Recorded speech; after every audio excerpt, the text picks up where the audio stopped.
Hello, friends and floorheads. Welcome to the first chapter of Blade Runner 2040, presented by Third Floor Wars, using Free League Publishing's Blade Runner RPG. Our story takes place 21 years after the events of the first Blade Runner film, and roughly 9 years before the Blade Runner 2049 movie. Consequently, the world building and tone anticipates the events of 2049. Readers of the Titan comics can expect some familiar callbacks. Blade Runner is an R-rated property known for its existential themes and noir sensibilities surrounding morality. From us and our play, you can expect realistic violence, often with graphic consequences, and adult relationships. And though we do not present any real world racism, the tension between those who believe bioengineered replicants deserve the same rights as any other human and those who deny them is central to our narrative. So, wake up. Time to watch our more human than human cast pay tribute to the living legacy of Philip K. Dick.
Kyle, it's time to play some Blade Runner, man. Let's do it. All right. Guillermo, you are in flight above the moonless streets of Los Angeles in that surreality of early morning when the mind is still burdened with nocturne's dreams. Through the windshield of your canopy, wisps of low cloud condenses around your spinner, while the rare late August mackerel sky blankets the city. Your cabin is lit only by the dash lights and the blue glow of your computer screen. It makes the lumens of the hoload ahead seem impossibly bright, as if looking from the mouth of a darkened cave into the sunlight. A bird of prey soars in the cerulean of the open skies, its head twitching to and fro.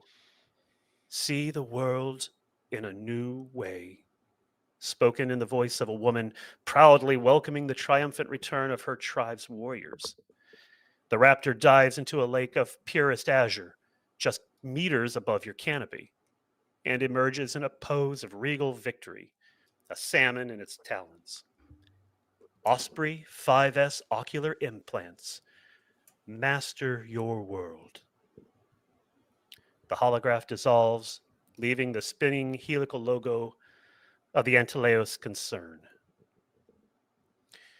This morning, you are on the hunt. A Nexus 8 replicant, those engineered between 2019 and 2022, before the blackout, are the main prey of the replicant detection unit. You lost contact with this replicant about 2 months ago. But this morning, from a sound sleep, you were awoken by one of your confidential informants. What area is this informant in? Is this a law enforcement, a criminal, media? It's actually a person of the streets, someone that I met while chasing down another replicant, um, and wound up pointing me in the right direction, and uh, wound up becoming friends. Bought him a hot meal and enjoyed the camaraderie, but it's not safe down on the lower floors. And so I rely on him to provide is the information I need when he gets it, and I reward him for it. So is he one of the homeless or just one of Yes, the? yes.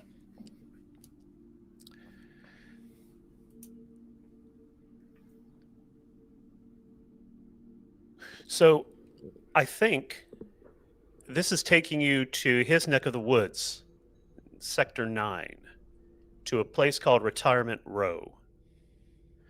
Sector 9 is the financial district. It has the richest, those who live above the 300th floor of their skyscrapers, along with the most destitute of the citizens of Los Angeles. Retirement Row has an ominous name, of course. It is in proximity of known replicant underground activity. So going in there, you have to be on your toes.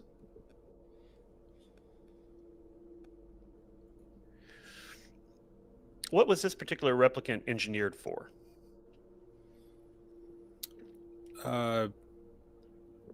Heavy load cargo, just a lot of manual heavy labor. So he's a big burly replicant. How did he drop off your radar? That I don't know. I question if someone around me gave him a tip that uh, uh, put him ahead of me, because he was always one step ahead. I was never able to get him, and then gone. Never heard from the normal sightings and tips that we would get. Just stopped off the radar. So no idea where he's been.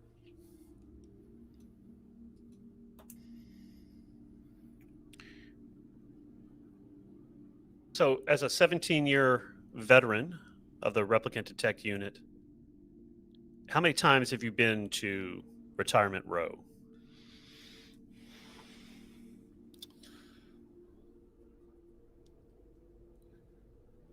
Guillermo can give you the exact number, because something horrendous happened every time he's been down here, and it's been 7 times.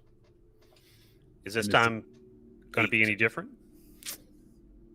I'm hoping not, because I still have memories that wake me up in my sleep from the stuff I've seen here on Retirement Row.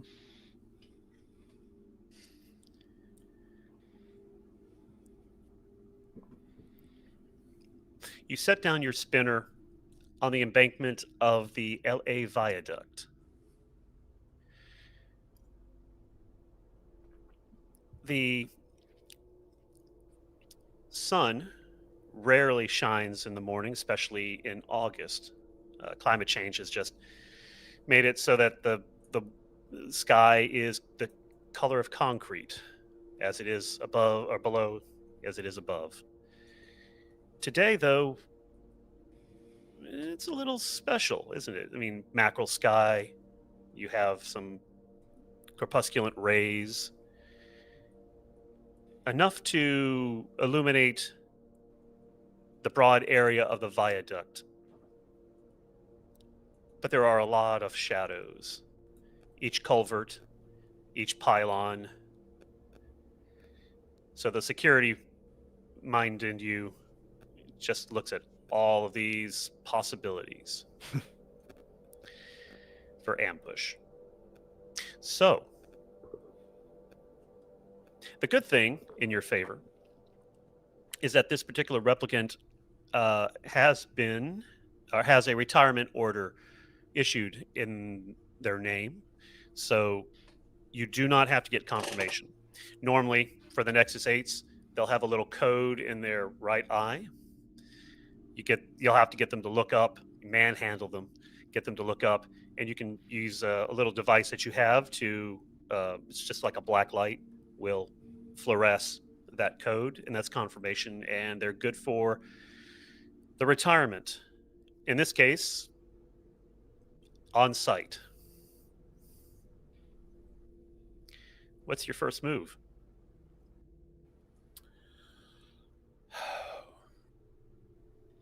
I think first things first, knowing what I'm about to walk into, I need to radio back to the LAPD and request some backup, just in case if things get out of hand, because there's a lot of angles I can't cover. So I'd like to radio back to the LAPD, put in a rec. So you're going to call. This is the process for doing this. You're going to call dispatch, and you're going to request backup. Now, this is going to require, mechanically, it will require a connections roll, and sometimes it will require the expenditure of one of your promotion points, which is one of your XP pools. In this case, I don't think we need to dock you a promotion point. I think there's reason, but you dial into dispatch. Now I've prepared a little description for everybody. And from time to time, when you're introduced to new characters in your best voiceover, noir voiceover, would you give us a read on that? It's on the, yeah. There it goes. For dispatch, it should have popped up for you. Does not? No, just click on number 6 on the left, Nick. Strauss Proudfeather? Nope, it's just say No. profile. Oh, no, it's changed. It's 5. I'm sorry. For Profile Leonora? dispatch. No. Oh, no, mine's 4 dispatch. Okay. Okay. Oh, sorry, y'all. Dispatch's voice was like a mother's. You could hear it in your hindbrain, no matter what static it had to cut through. More than you can handle? She asks. Go ahead and make your connection roll. All right. And one of my specialties is I'm an insider, so I'll get an advantage to all connection rolls. For requisitions. For requisitions. All right. I will put advantage. So there's a modifier check for insider. I just check it and just hit roll. Yeah, that should do it. Oh, no, Kinda actually can we- clears it out. So there it goes. Can we Okay. do a real quick brief on what we're looking at here from a dice mechanic? Sure. Each character has an attribute that has 3 skills that it controls. And then each rank has a different polyhedral die that it will activate in our foundry. What we're looking for is faces that roll 6 or higher, which is always going to be a success. If you roll the 1, that might have an effect, or that will have an effect during a push, which is a second chance for our players to get a success or a greater success. If you have advantage, you'll roll the lower die. If you have, I'm sorry, you'll have a second copy of your lower die. At disadvantage, you will take that lower die away. But I see that Guillermo rolled a success, and he doesn't need to push it. So if you would hit accept. Okay. Yes, detective. I'll have a uniformed officer on site.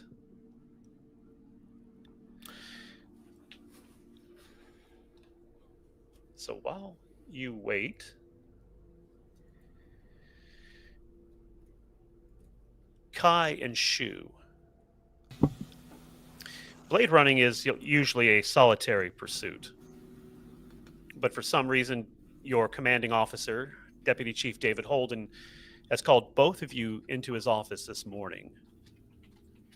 He is uncharacteristically trepidatious, lights a cigarette, keeping you waiting. After a beat, he pulls a thick, well-used folder onto his desk and turns to regard the lightening sky outside of his office window, speaking to you while he smokes. I hadn't planned on saying anything, but Brass decided they wanted an announcement and set it up for this afternoon. Ford is announcing my retirement from the department, making a big production of it. He turns to regard you. They're giving me Cal's medal. Congratulations. If that. This is not a game for an old man. Holden, every minute I'm up here, I'm not down there. So let's speed it up. And Kai, I keep looking over at you and giving you from the toe to head to toe. I don't think I'm acknowledging you beyond just, I see you and I'm like measuring you as while we're there. So Kai, you are actually seasoned, correct? You've been on the force for a few years now. Since the Nexus 9s were first leased as Blade Runners. So you were probably the second Blade Runner after Love, who was the very first replicant that Neander Wallace or Wallace Corp leased. She left, leaving you at the moment. So it's just you. So Shu knows you're a replicant. Does this color your perception of him at all? No. I personally don't expect any more from Shu. He's the type of person that what you see is what you get. I'll be honest, Holden doesn't expect much more from him either. Yeah. As a matter of fact, he turns to you, pulls you up short, saying, you are not commanding me yet. When I'm out on the streets, you can pull me over for jaywalking. But for now, yeah. I'm really enjoying your long, illustrious career, Holden. Come on. I ordered Zula and the others to attend this thing, but you guys caught that. And he pushes the folder. Animoid, roaming the wild streets. A white tiger. Biggest the eyewitnesses have ever seen, apparently. Useless statement is in there. It's being linked to, you remember that UN trade deputy, Charles Whitman, found mauled to death last week? Check with Coco. They just released the autopsy last night, and he's going over it. The body's at University Medical. I sent Zula over to check it out ahead of this presser, which you two are excused from. That's good news. He stabs out a cigarette. The acrid smell tickling your nose. Can you give me an idea, Holden? Oh, sorry, Go before ahead. you keep going, Holden. Why aren't you just bringing some blues in? Why is this coming to us? I mean, isn't this LAPD bullshit? The UN Trade Deputy, the UN Trade Commission is having a vote on something which will affect the replicant industries and off-world trade, something that Wallace Corp, which contributes very heavily to the replicant detect unit, is keen on going forward. So, All right, I got it. I get it. Oh, one question, sir. Why would us both be assigned to this particular case with our skill sets?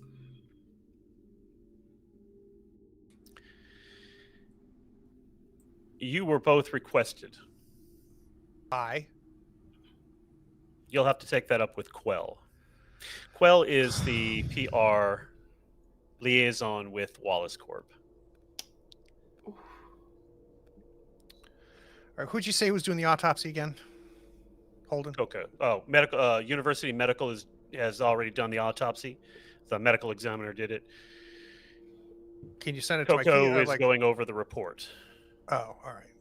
Is Coco doing that here? Yep. You Okay. can catch him in the RIT lab.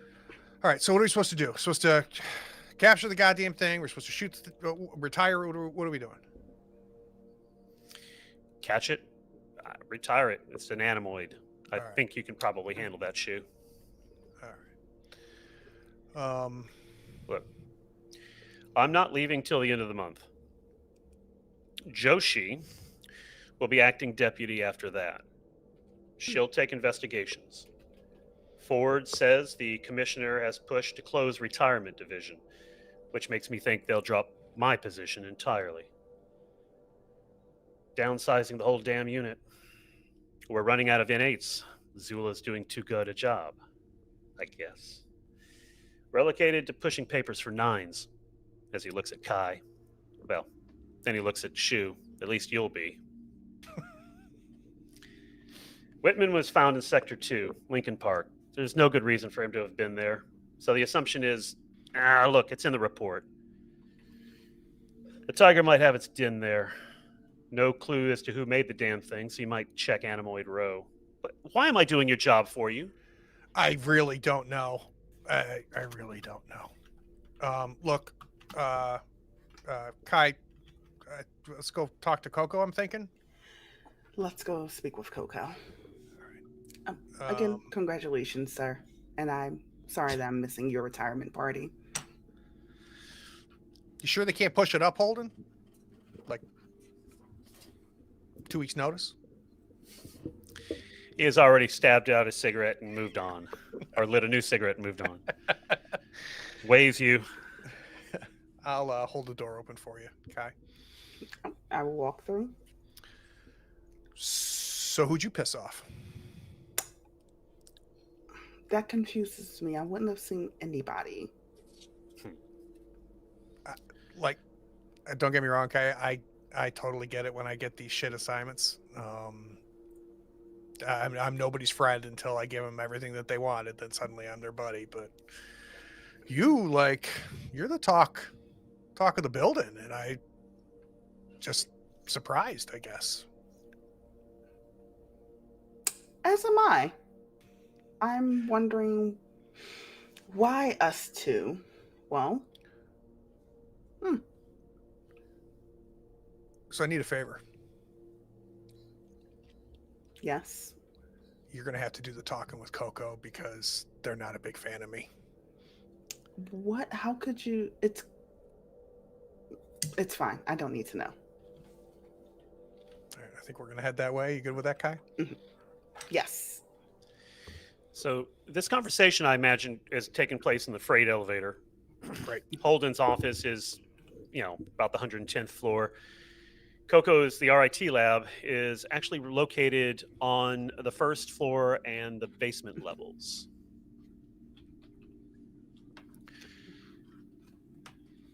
It takes, several minutes. The elevator is quick, but it is a freight elevator intended to move large machinery up and down. When the door is open, though,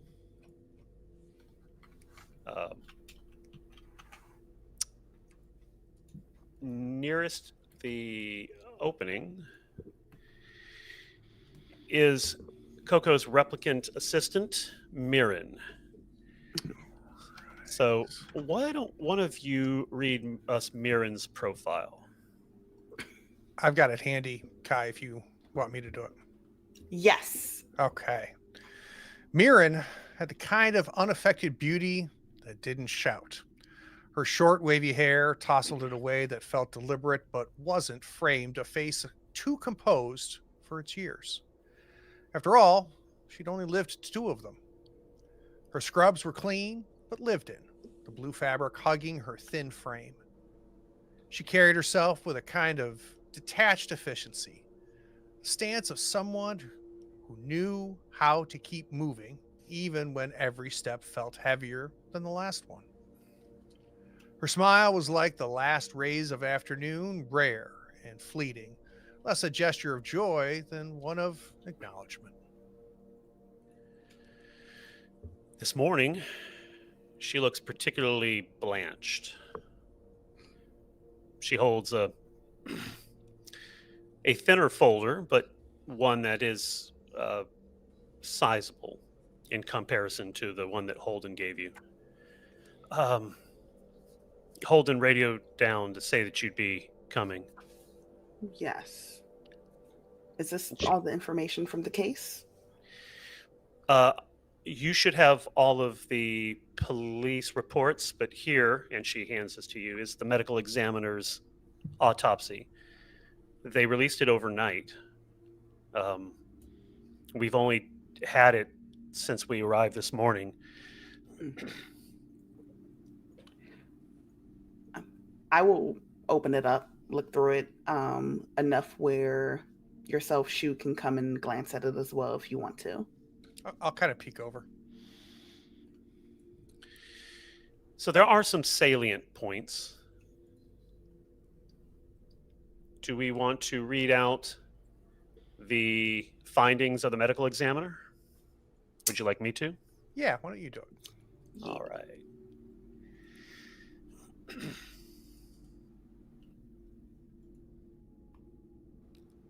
There we go. I cannot deselect in the Foundry. What's it under? I'll see if I can find it real quick. I can pull But it seems to be up. doing multiple. All right, there we are. Got it.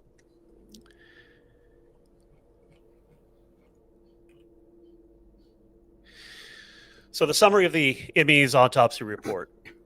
The autopsy report was prepared by the city medical examiner, Dr. Renji Nakamura. Techs in the ME office performed the initial autopsy, but the next day, Dr. Nakamura was brought in. He did send samples to an off-site lab and did not release a preliminary report, waiting for the supplementary environmental report to return. The ME's office received the information and released the autopsy report overnight to minimize media exposure. Initial identification at the discovery site of the body was due to the poor condition of the body. It was assumed by reporting officers that Whitman was an indigent who had fallen victim to a youth gang, as violent activity is on the rise in Lincoln Park. The body was eventually identified after the deceased's wife filed a missing persons report. Subject was then immediately identified via biometrics. Medical examiner was called in due to technicians' unfamiliarity with the wounds. ME consulted pre-blackout sources to confirm likely cause. Delay of autopsy report was due to lag time in receiving definitive radiological analysis. Medical examiner delayed report given the sensitivity surrounding the deceased. Time of death, approximately 12 to 6 p.m. on 8/12/2040. Delayed identification of the deceased introduces some uncertainty in time of death. Summary of injuries. All injuries are consistent with an attack by a large animal. There are no such records of an animal surviving in the wild, and current paradigms of animoid technology are inadequate to produce a replicant animal of this size and mass. Specific findings are as follows: right shoulder and clavicle, deep puncture wounds extending to the humerus, observed with fracture of the proximal humerus, consistent with high force trauma likely sustained during a bite event. The fracture pattern suggests a crushing mechanism with axial and lateral force applied to the upper arm. See cranial and facial trauma below. Pattern and spacing match for a large feline species, approximately 4 centimeter cusp spacing. Evidence of violent shaking motion indicated by soft tissue scars and dislocation of joints. Evidence of a fracture of the proximal phalanx of the right thumb, consistent with a high impact fall or forced ground impact. Visceral trauma.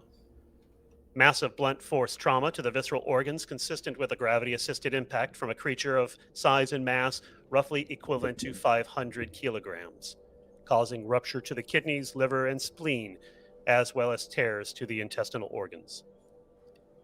Pelvic girdle. Open book fracture of the pubic symphysis, secondary to lateral force, with a concomitant comminuted fracture of the femur. Cranial and facial trauma. Crown of the skull, face, neck, and upper torso. Skull fracture with total cranial collapse caused by an estimated 2,000 psi bite force. Torso trauma. The torso incurred severe avulsions lacerations caused by raking claws, each approximately 15 centimeters based on arc length and penetrative depth.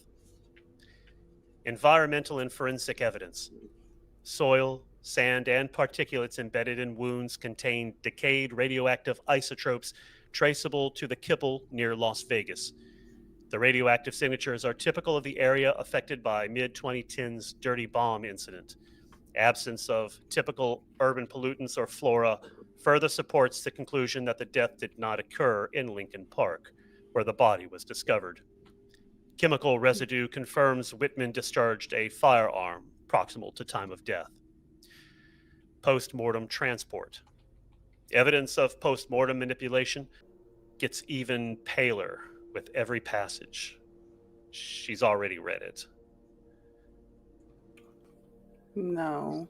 So it can't be just some short-wired animoid that just kind of lost. Well, maybe it could be. Going through the case files real quick, Connell. Am I seeing anything that I can glean out of the eyewitness accounts, or something that can just give me a sense of whether there's any insights to be found other than he was mauled to death? There is nothing more pertaining to the event, or the event that caused his death. What there is elsewhere in the reports that Holden gave you is about 2 weeks of reports and data. There is, most crucially, a timeline that has already been provided for you, and that you can see the approximate time of death took place on the 12th.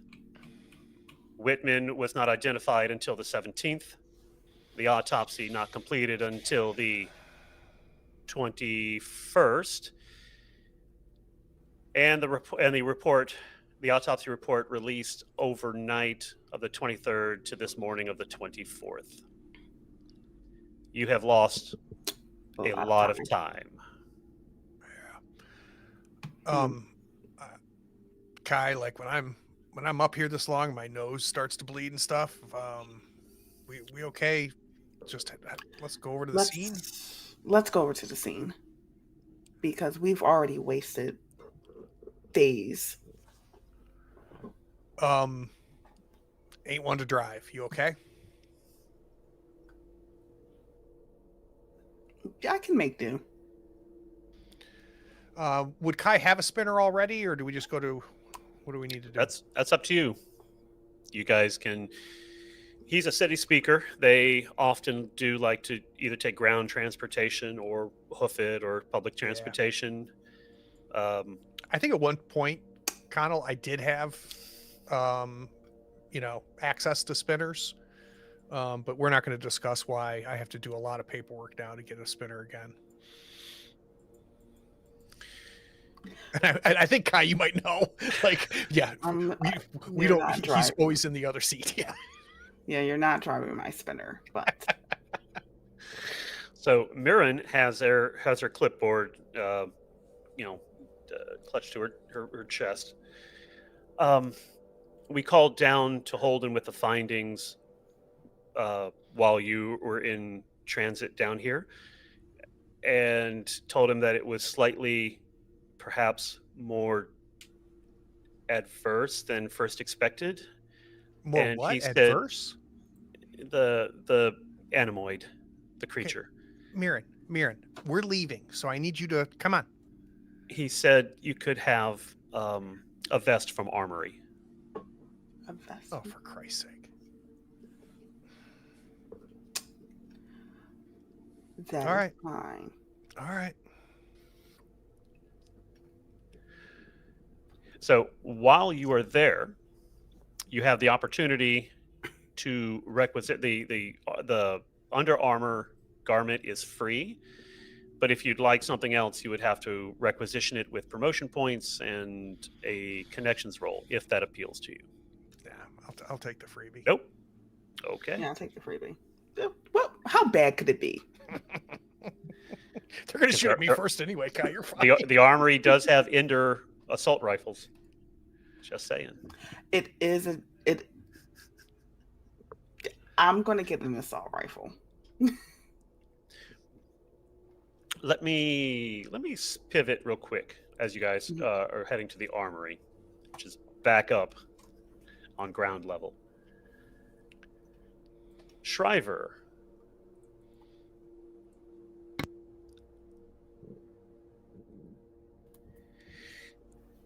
In the morning, you were told you had this morning off. You had to be at this press event for Holden's retirement announcement. So you're sleeping in.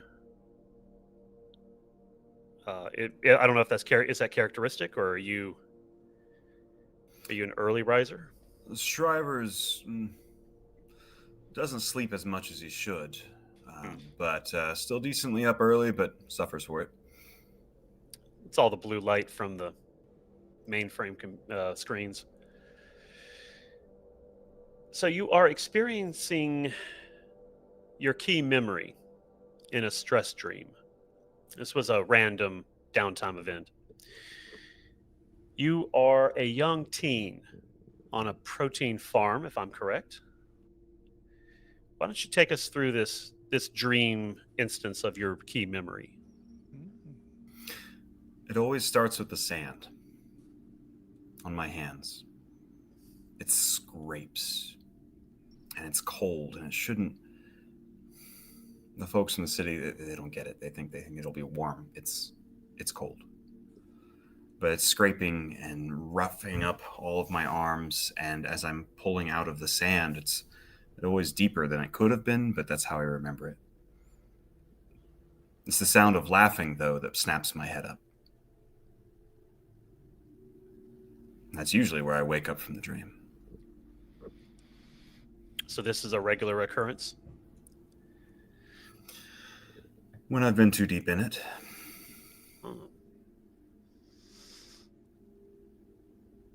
How does it make you feel? How does it color your morning?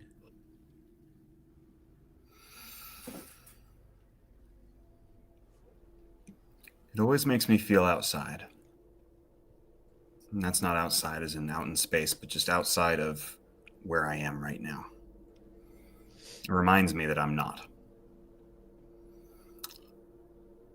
But there's always just a fey bit of smile that comes to me as I think that. I'm not. That's not so bad. So I roll out of the bed, scrape the hair back, roll up a small cigarette, perfectly cut, and set it in the hand beside my bed to light and smoke. A little fan comes up, keeps it blowing. Morning ritual. You know, tobacco is one of the few things that humanity has insisted not go extinct in the climate crisis. The good stuff is pretty pricey, and your bank account, I notice, is often low on Shinyan. Do you pop for the good stuff? I get the good stuff.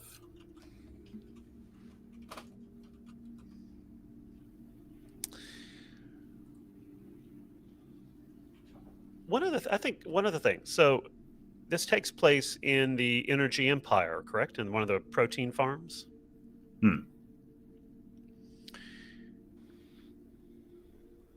So after you've woken up and you're sort of musing on the dream, so it's I don't know, does the fact that it is food and nourishing in a absolute desolate wasteland, does that have any bearing, any symbolism? The cigarette, food and nourishing? Well, that too.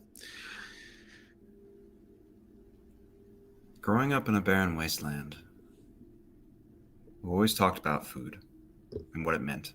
It was the purpose to be, the reason to,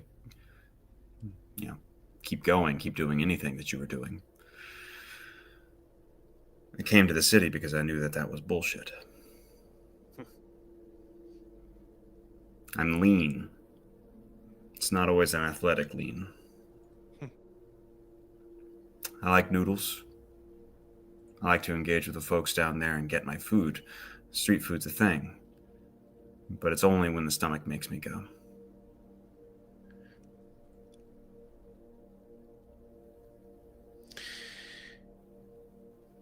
When you woke up from this dream, you woke up in a sweat. I take it that's probably a little atypical. In mechanical terms, this happens to be a stress 2 event, which means you will take 2 stress damage from the event, but you have the opportunity to reduce that damage by making an insight roll. And every success that you get, you will reduce the damage by 1. Nice. All right. So I'll make an insight roll. I've got a D8 and a D10. Oh, Nice. muy bueno. Very nice. You didn't even need that cigarette to recover a point, because you have a specialty, if I recall, smokes. Yep. Once I can per use shift. smokes. Yep. Go ahead and tell us what that does. Once per shift, I can use smokes to recover a stress point. But you don't have to. Wow, momentarily shaken, but after you start your comfortable routine, or the routine that comforts you, it's not entirely the same thing, is it? Because your insight roll was successful. Now, because this was as I said, a random downtime event, so that for our viewers and people who aren't familiar with the Blade Runner RPG, once in every 3 shifts of casework, our players are required to take 1 shift of downtime or take a point of resolve damage, which represents their energy getting sapped and their willpower weakening. In this case, for the downtime event, it indicated that you should get a clue for the case that you're on, but of course we don't have a case for you yet. So you go ahead and mark 1 humanity point for the insight. And this does not eliminate your once per session use of your key memory, which if you interact with it, as we have just kind of gone over now, you can add, framed within the context of a skill roll that you're making, you can add advantage to that die roll. And I envision this as every time that you do this, that memory comes, it has sort of an arc to it, right? It becomes clearer and more crystallized and more real, more I can't say more meaningful because it is a key memory, but certainly more solid. But you have something else to show us, don't you? You have a companion, a key relationship. I do. From a little speaker buried somewhere within the cheap apartment that I have. A voice of sort of indeterminate gender, androgynous voice, speaks up and tells me that I should eat today. As it does it, the hand that is holding the cigarette, remember the animated hand beside the rest, makes a motion pointing at me.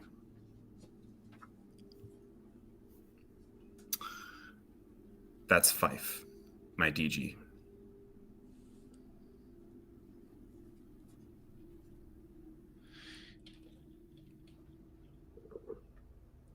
Digis are AI holograph technology put out by Wallace Corp. And they are generally projected using a holograph generator on an armature. That your apartment is so small it probably only has the one, but larger apartments can have multiple armatures that allow it to walk throughout the living space. They also have emanators, which allow the digi to be stored within a device, a little wand that can be taken outside and can go wherever you take the emanator. Is Fife on an emanator? So I do have Fife in a portable fashion, but I think I'm actually rather uncomfortable with Fife ever appearing visually. Okay. I have, however, hacked some components such that Fife can smoke for me where I wish to go. I have another one of these hands in my spinner. That's cool.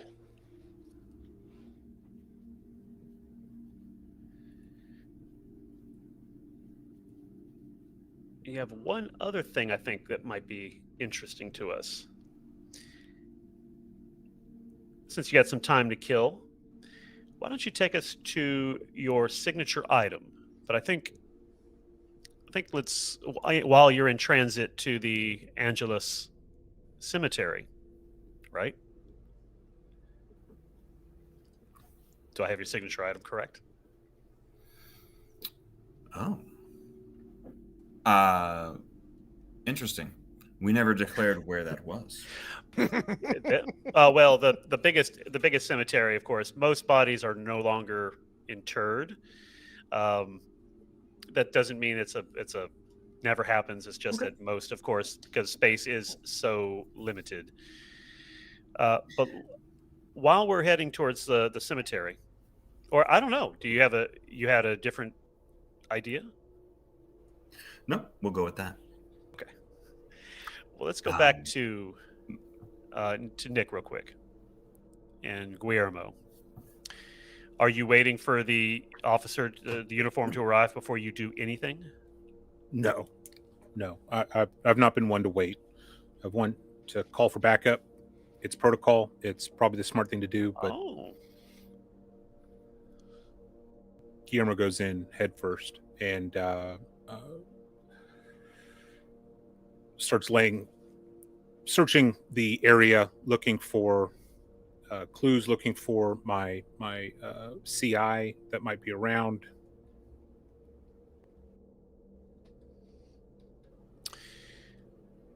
Make an observation check for me. Just regular.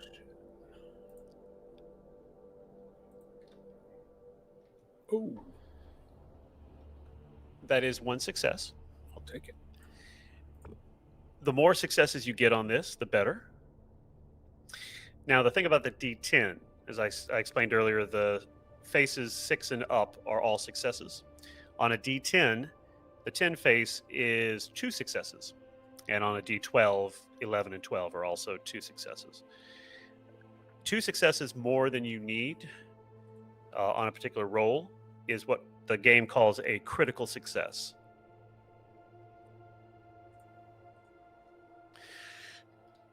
The downside of this, of course, is if you roll a 1 on an observation check, you take a point of resolve damage. Do you wish to push it? No. No. Okay. I've learned my lesson with free league games. No.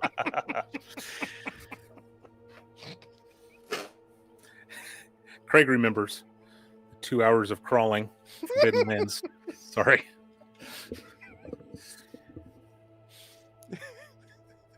It was good. It was good knowing Diaz. Never again.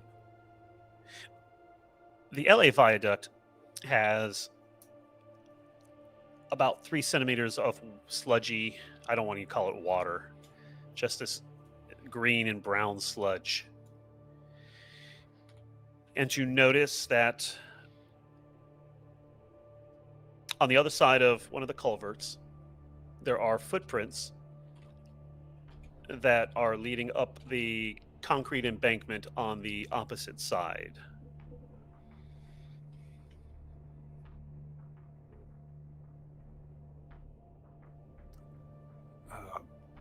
Definitely going that way.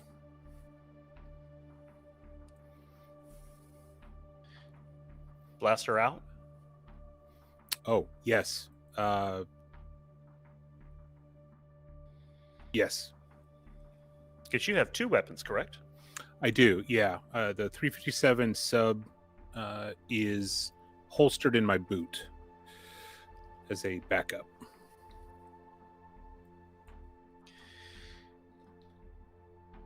So you advance, right? I'm not picturing this classic Blade Runner pose, blaster out.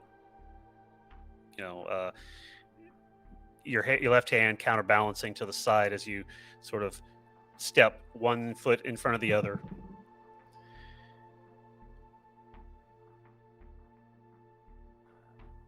The culvert, as you pass underneath one of the pylons, or begin to pass, you haven't yet. The contrast of the shadows, the early morning shadows that are falling, what would that be, towards you, sort of flattens out your vision. Make a mobility roll for me, and then we will get, I think, to a little bit of action.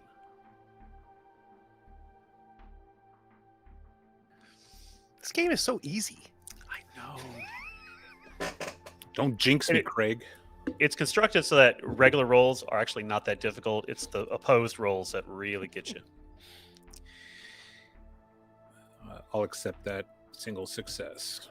You take a step, and sure enough,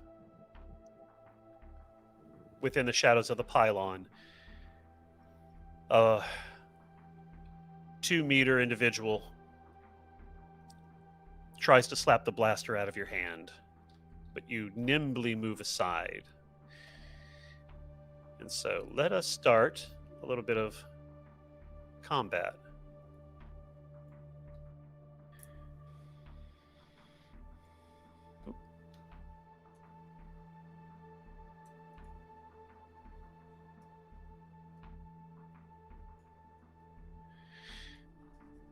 I'm not nearly as good at this as Craig.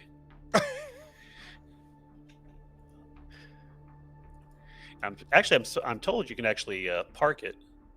Let's see. Do you know how to do initiative in Foundry for Blade Runner? For Blade Runner, no, but let's take a look. So go to combat, Yeah. Oh, highlight both. yeah, that's Tokens? done. Okay, add them to the combat. So there should be a little like cross sword, Oh, there it is. Yeah. and that should. There that we should go. for you. All right.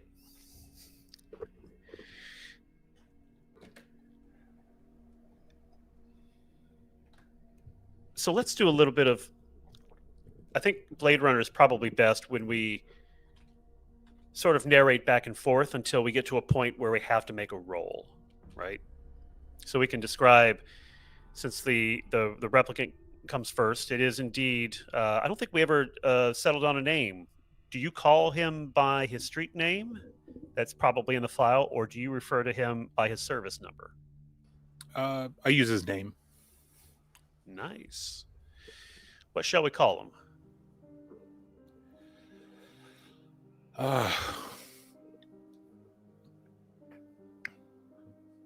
William Frost. So William tries to slap it out of your hand. You nimbly dodge aside. What kind of a position do you put yourself in? Uh,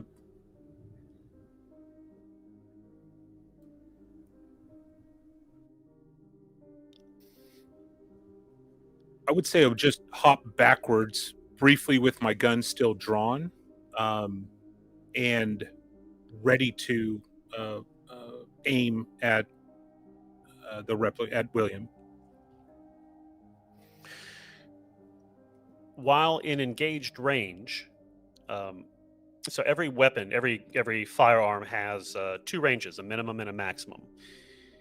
Your range for, and your to complicate matters even further, your blaster has three different types of ammunition: 44 caseless round, a stun round, and a 222 white rifle round, which is a single shot. I believe your 44 and your sonic round are both short to medium. Is that correct? Yes. And your 22 is medium to long. So if you were to shoot him at engaged distance, you would be at a disadvantage. Is that what you're going for? Because I think he's going to try to put hands on you. He is unarmed, wearing, well, let's be honest, you probably thought he was your contact first. Yeah, I think I would definitely create some space, knowing that I've got to figure out the situation and understand how to engage or not engage this person once I understand who I'm dealing with. So I could see Guillermo taking a step back to assess the situation and pausing. So I think he's moving forward to try to grapple with you. So I think what we're going to do is, since he's going first, he'll try to make an unarmed attack, which you also get to oppose. So roll your hand-to-hand combat skill.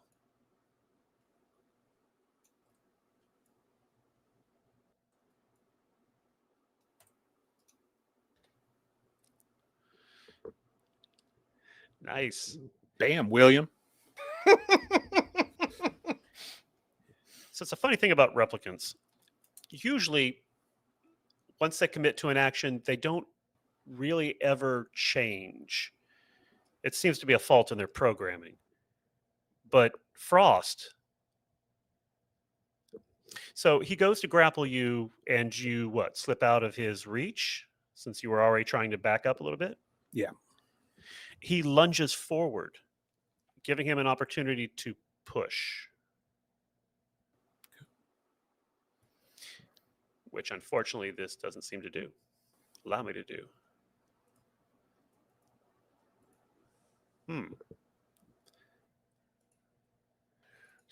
Just roll a d10 and a d8 and count it as a push. Yeah, that's what I'm going to do. Wow. But I don't think he's going to follow this up again. He lunges and he misses.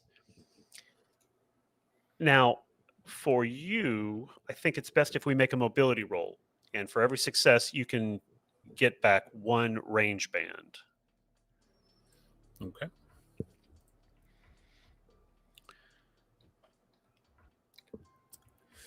It's just all happening too fast. I will not push that. Well, you do have some options here. Like we were going over with the Shriver. If your key memory, you can use your key memory in here, and you would get advantage on your next roll for mobility or combat. You could, which you've already decided you're not going to push. Correct. All right.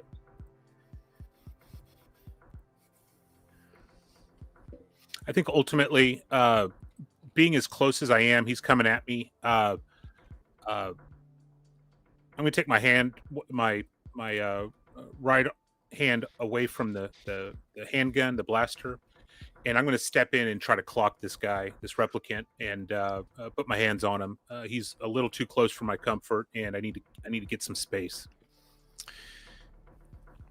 So if you look on your combat sheet, or your character sheet under the combat tab. Mm-hmm. Is it melee or unarmed? Oh, I thought there was a shove on there. We'll call it. We will do unarmed attack, but it's what's going to be a special attack, and your effect is rather than trying to harm him, we'll say that you are trying to push him back. Okay. He is going to try to recover his ground, but he's not. This is not a martially trained combatant, so he's mostly just putting out with haymakers, hoping to connect. Am I good to roll? So, yep. Make your opposed roll. Oh. Oh, Frosty done effed up. So what does this look like? It was his attack. So he was lunging for you again with two arms, trying to get you into, say, a bear hug or and he clearly miscalculated something. What went on there? I think it's as simple as, we're in the shadows. Who knows what's on this ground? Slippery. He just lost his footing, and I happened to clock him in the perfect spot that made him lose balance, maybe lost eyesight temporarily. It just connected at the perfect spot on his head to cause some sort of a malfunction. I'm hoping for an advantage. Help me out in some way because of that. But yeah. Well, you do get a chance to follow up. So, and because this was a critical success, you also get to do a I think it was supposed to show us. So you actually get to do a critical injury. Ooh. But I tell you what, for some reason I will have to figure out why. But go ahead and roll us. What's your strength? My strength is a D10. So why don't you roll us 2 D10s? What's the command switch? You can hit at the very top right of your character sheet. Nick, you're going to see right next to pop in or pop out. It shows a little double dice next to the wheel. Yeah, so, generic roll. Yep. Go ahead and click that. Gotcha. It'll be $6.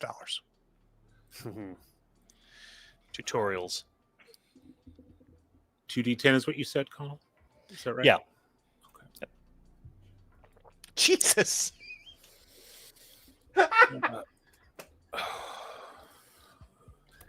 It's like guns are dangerous or something. Yeah. This was just his fist. Oh my god, a 9 and an 8. That's funny. Yep. Oh, so that is the Free League gods are showing me some love this time around. Let me see here. Nope, no way. So you connect with him. He must have fallen down to one knee and twisted, just as you are connecting with the lower rib, driving it into a lung.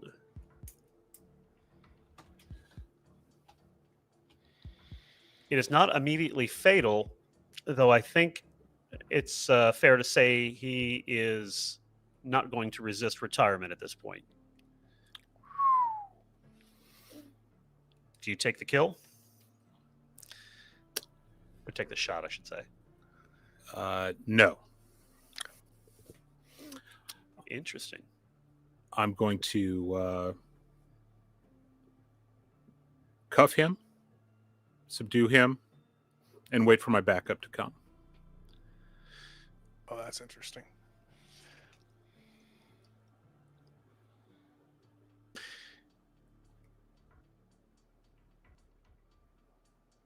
Let's go back to Shriver real quick. Uniforms are notoriously slow.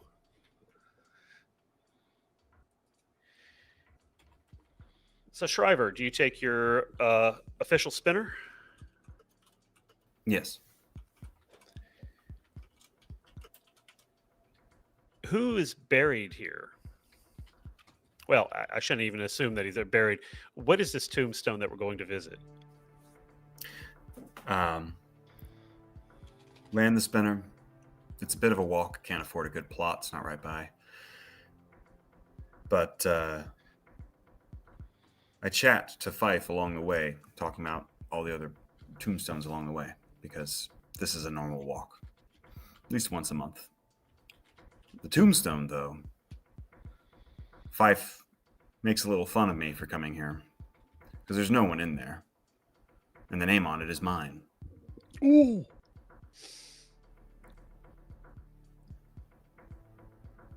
Fife makes the same jokes every time. Empty head, empty bed. Trying to encourage me to leave.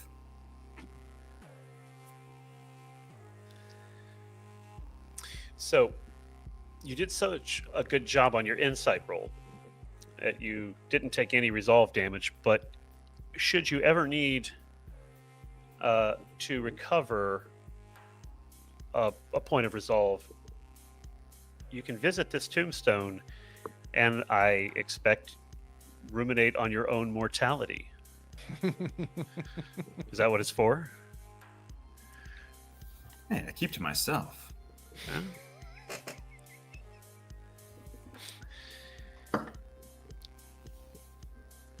It is much as you left it. It's in a corner of the yard, and the yard is mostly grayish, woody weeds. A lot of gravel. As you clear away some of the detritus, you notice something a little odd. So make us an observation check. You won't be able to push this since it's it's passive, but wow. I'm It never might be a GMing on this thing. channel again. I'm just playing. Good luck, charm. No kidding. Tune Well, in tomorrow. Kano running whatever the hell he wants. It's not even, it's conspicuously evident that some incredibly, there's an oblong indention in the gravel, and where something has been laying, it's definitely not a human print. Actually, what comes to mind, I expect, is like one of those old antique claw-footed tubs that must have been set here. It's definitely a paw print, and it maybe laid on its side. That's really all that you can make sense of. Other than it doesn't belong there. It is incongruous with the rest of the environment. Shriver stands up. I do a 360 scan, by which I mean when some people say they do a 360 scan, they sort of whip their heads back and forth. No. Shriver does a slow gazing turn across the whole yard and looking for any other indication.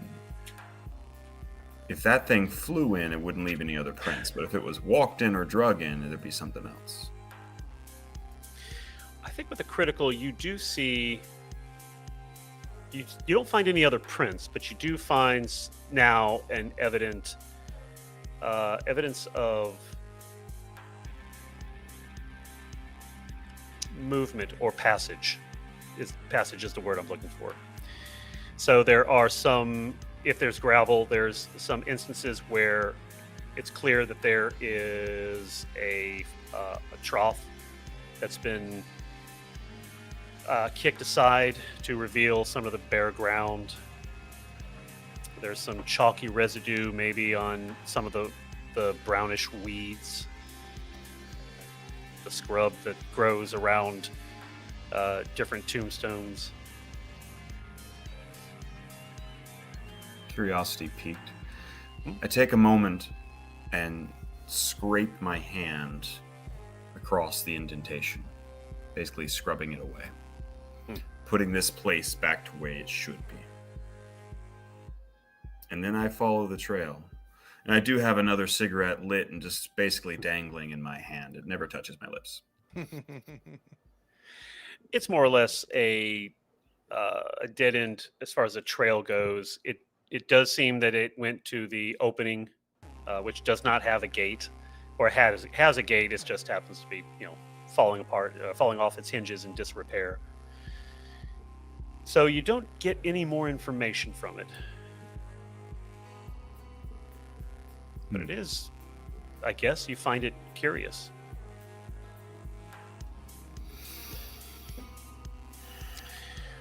I've been to this graveyard a number of times. Where's the keeper? Oh, the city hall. Oh, they don't even have that person here, huh? No, nothing, no on-grounds keeper. You are, however, going to, supposedly, to City Hall for this press event in a couple of hours. So I might swing by. So let's finish up with Guillermo. Your uniformed officer shows up. The two of you manhandle Frost into his spinner, not yours. Yes. The general protocol is then to contact Joshi. You haven't retired him, so you don't really know what you would tell her. Well, when the backup comes in, actually, let's rewind. I'm sorry. Yeah.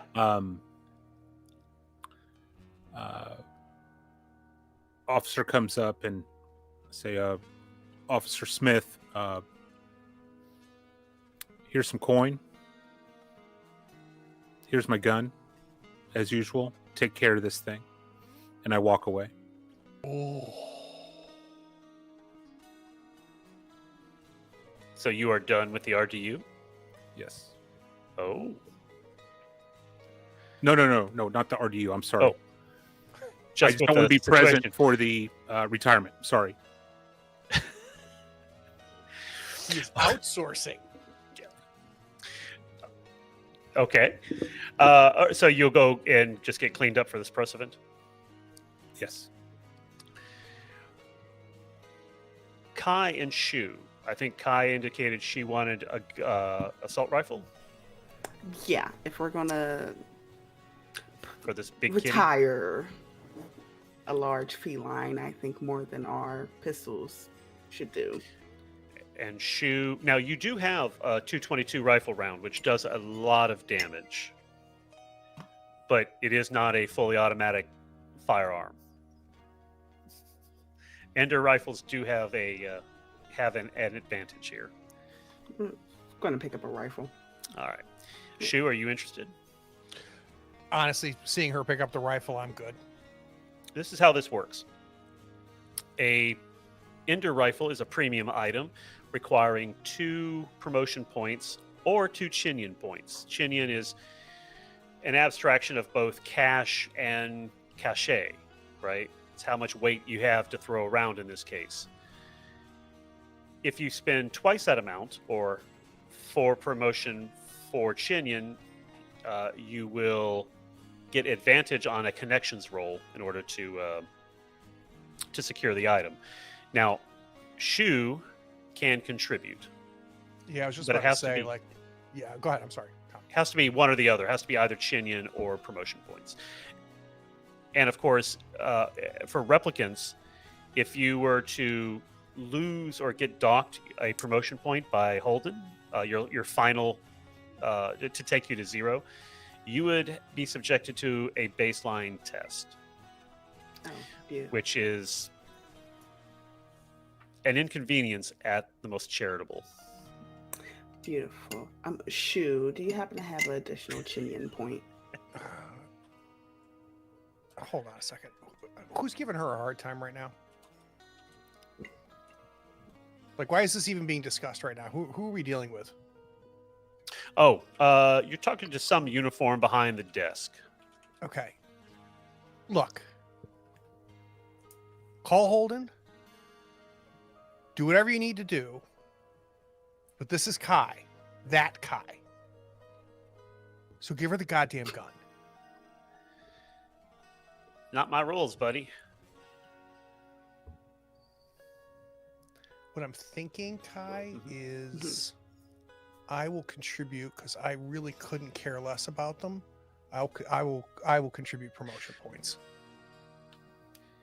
And in this instance, as I think you were trying to sort of throw your weight around, A little bit. I think that would actually be covered by the Chinian expenditure. But of course, you are free to contribute the promotion points if that's the route that you want to take. Now, if you do fail this connections roll, those points are lost. That's fine. That's fine. Is it Kai making the roll, or let me just take a Yeah. quick look here. Actually, either of you, I'm good with either of you making it. I'm a Although- D10. Where are you? I at? 2, but because you're Okay. making I think you should roll it. Okay. Yeah. All right, let's do it. And boom, boom, boom, boom. And you said I get double advantage, right, Connell? you will get advantage on this roll. Yes. No, I'm teasing. Why would I get advantage? Oh, so you didn't. I'm sorry, you did not pay for the extra points to get the advantage. Oh yeah, well I didn't realize I could. I'm sorry. Yes, I would. I will. Yeah, pay so for it'll be advantage. 4 total, Got it. and that is what you needed, more than you Yep. needed. So All let right. us. And that's 4 Okay. promotion points I spent. She can contribute as well if she wanted. I'll- But I'll- yes, I'll 4 split it with total. you. 2 and 2. No. Okay, I'll I'll buy do it. one. Okay, I'll do one. 3.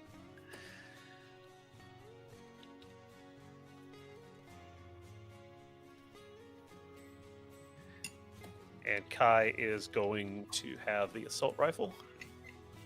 Yeah, and I slam a sheet of paper down in front of my friend here, and I said, write down your number. Oh, he just gets his badge closer to your face. I copy it down and put it back in my jacket. I'm not gonna do anything with it. I'm just being a jerk. You will see Kai pull out like a book and write down in it and put it back and tell you, I owe you something. I'll keep that in mind. Good.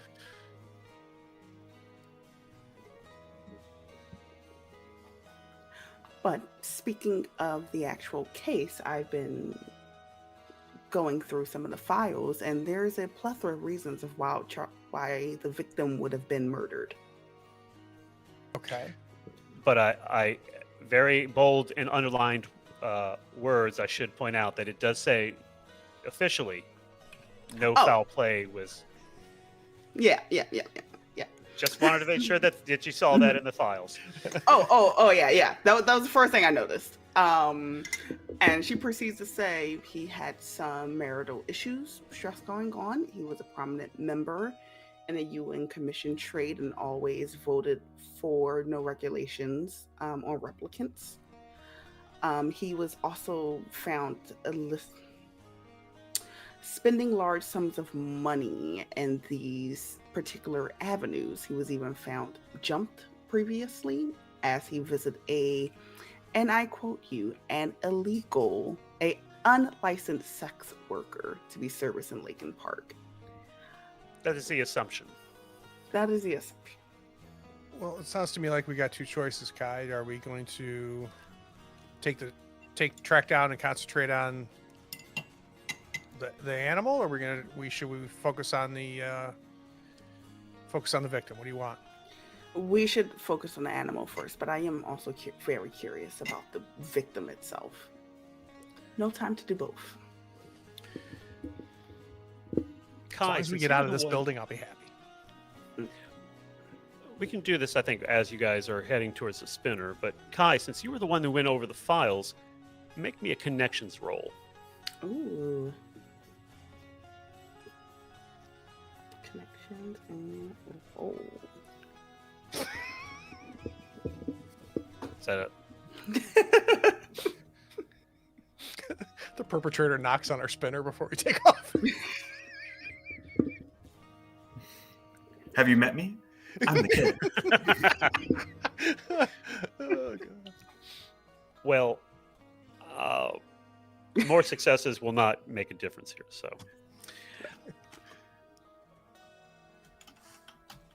So this animoid, it is based on the injuries that you're looking at. This was not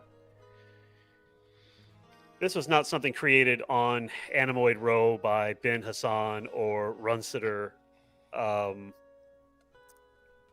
serve as somebody's exotic pet. This was something engineered using state-of-the-art replicant technology for war. And that, at least the replicant part of it, puts it at Wallace's door.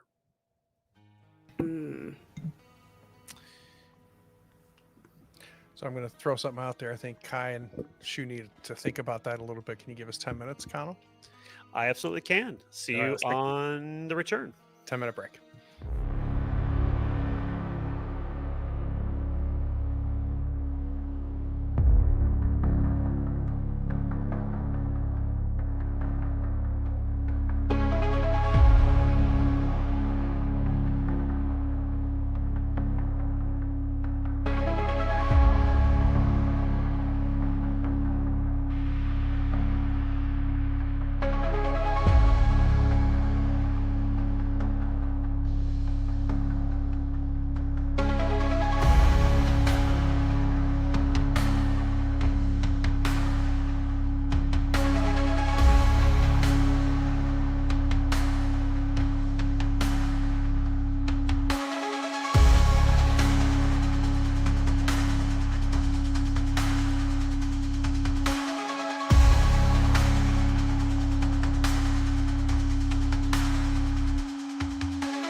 Shu and Kai, you are lifting off from the spinner pad at the top of LAPD's tower headquarters in the middle of the Sector 5 Central District. Where are we going to? The scene of the crime. Lincoln Park? Mhm. Shriver and Guillermo. Well, Guillermo, do you check in with Joshi? Or are I you just do. going to leave? Okay. Yeah. Because she'll be at this presser, so you'll have a chance to talk to her there if you'd like. Yeah, I'll just go straight to the presser unless something else comes over the radio. That's where I know I need to go.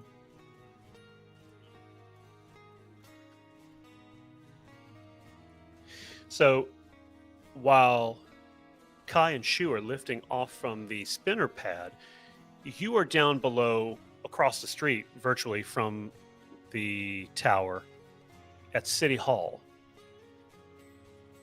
The announcement of Deputy Chief David Holden's impending retirement. Quell, who is the PR liaison for Wallace Corporation, she has already spoken, and Chief Ford is currently giving his remarks at the podium. Cops in riot gear are walking a security cordon, which has been placed up in the courtyard, blocking out protesters. In fact, beyond the gate, the cordon, a rowdy Human First rally is led by Jell Schuyler. Proximal, but not too close, is a replicant sympathizer protest. And Deputy Marshal Strauss Proudfeather, who you guys certainly Guillermo knows,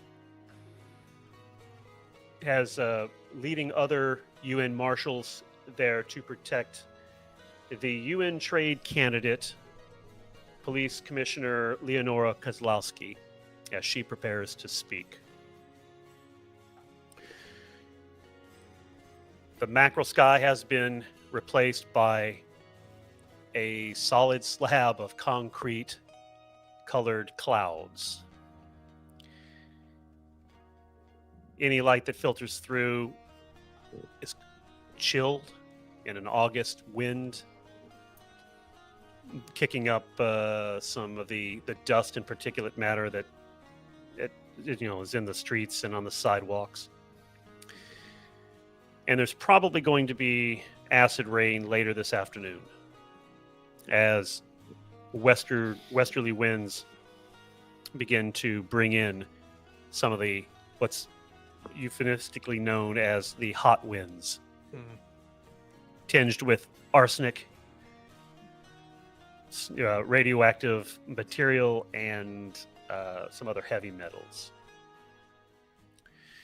The following characters you find in attendance, and you get a chance to speak to any one of these. Each of you can choose different peoples. There's Quell, who is the PR liaison for Wallace Corp. Amara Javari, who is the assistant DA for the city of Los Angeles. Joshi, who is the head of the retirement division for the next week at least.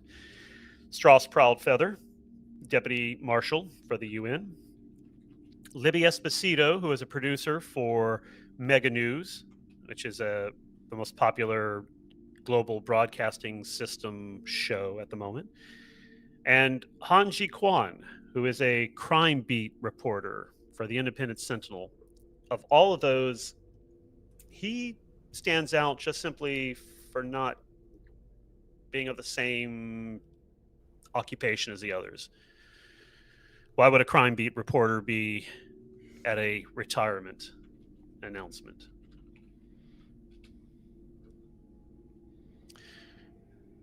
So which among those interests either one of you?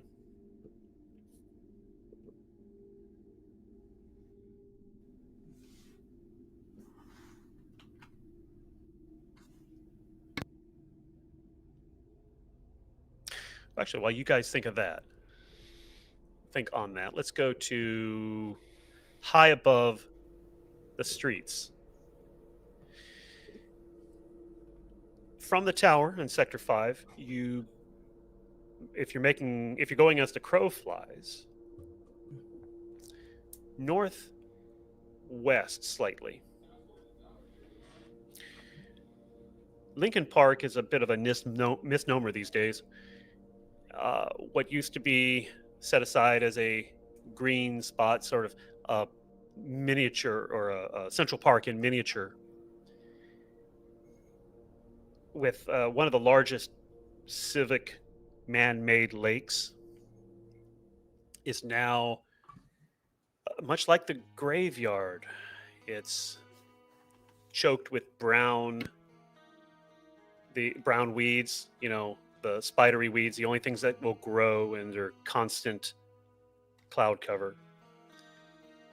Gravel has been brought in to somewhat beautify the park as much as possible, so that as you fly over it, even in the grayish light, the weak light, it sort of glows white back at you. This sort of chalky, almost as if it's a bone-covered killing ground. There are some trees. The few that are left are roped off, have nets or mesh, metal mesh around them to protect everybody from climbing on them. And there is a man-made grotto, which is probably used to be some sort of an amusement, but is now mostly inhabited by indigents, youth gangs, and as a place for the youth to make out, among other preoccupations. There are several places that you might park your spinner. Where are you thinking? At the entrance. Okay, so it is a fair walk to any of those features from the entrance, and that's okay. Mm-hmm. Again, so putting myself in sort of a security mind that you guys might have, it would be a long run to the vehicle should you need to. Still okay? I feel like, Kai, you keep me honest here. I feel like I don't think we're in danger, right? Like I think in my head we're on some shit bullshit assignment, and somebody died that nobody cares about, and I feel like this is Holden. I feel like Holden's sticking it to me a little bit, making sure I don't go to the presser.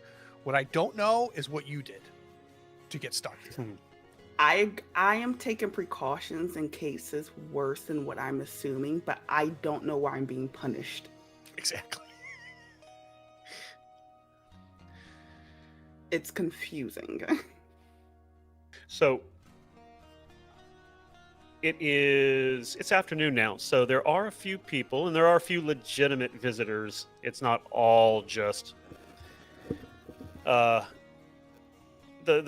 man-made lake is fairly well kept. There are fountains which are running. What features are you guys going to explore on your own or together? I think I want to stay with you, Kai, and I think there's two things, if it's okay. One, while we're walking, Kai, maybe even noticed in the car, I've been trying to build up a little bit of courage, and I just as we're walking, and I just go, "Can I ask you something?" Go ahead. This has been driving me kind of nuts, and if you don't want an answer, that's fine. You don't owe me any explanations. But have you done a retirement? I've had in the past before, yes.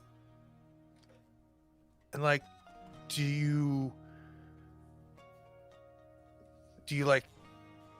have moments where you want to offer mercy, or do you just immediately what's that like? Mercy. Mercy is an interesting thing to think of. I, quite frankly, don't have an answer for you for that one. Huh. It doesn't feel pleasant. I mean, don't get me wrong. I mean, I've killed one of me, right? So, I mean, I was How just did wondering that if it's the feel? same way. I like shit. It sucks. It sucks even when they like. I don't know. I just wondered if it was different. Maybe it's not different. It's the first time's always the worst.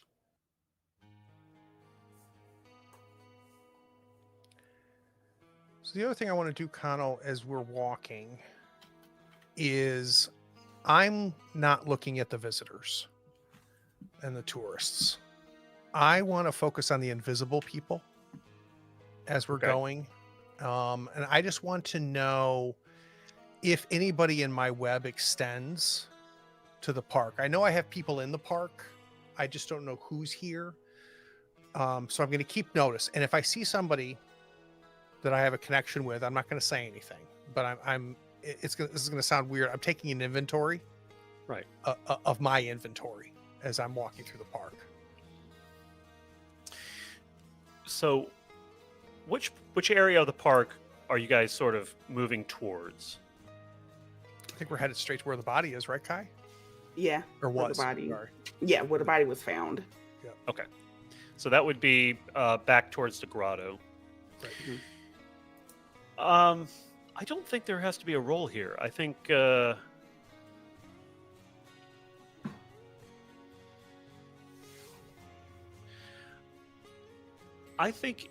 actually you find a conspicuous lack of those people.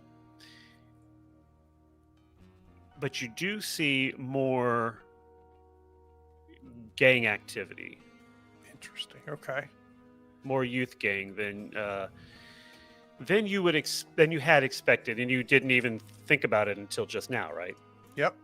But we are in Sector 2, which is the arts district. It's sort of the suburbia of Right. Los Angeles, right? The subculture is, and there's a current upswing of gang activity, especially among the youth.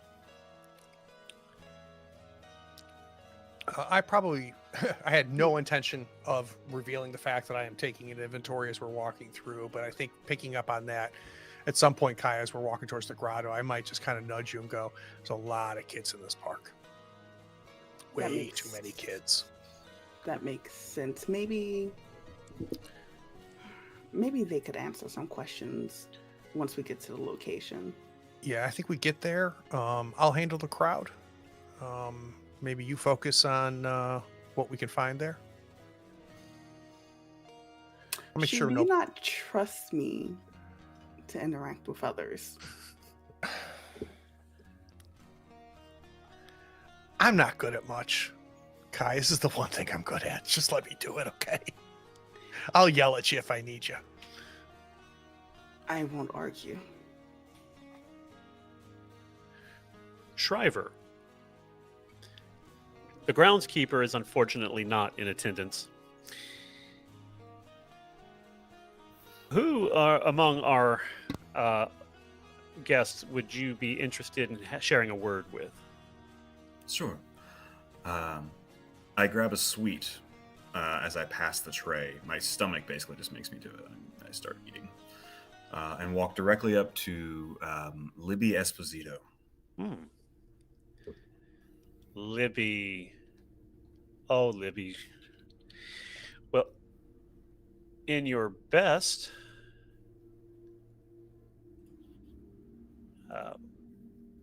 voiceover, then.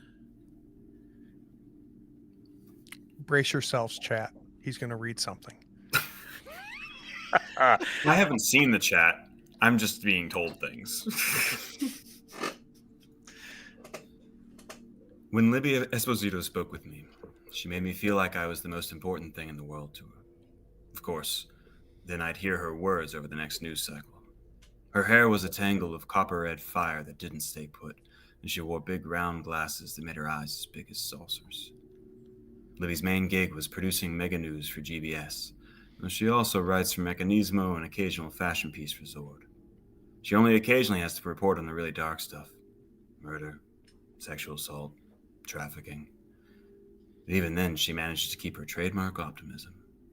It's not hard to develop a soft spot for Libby. She may be too good for this city.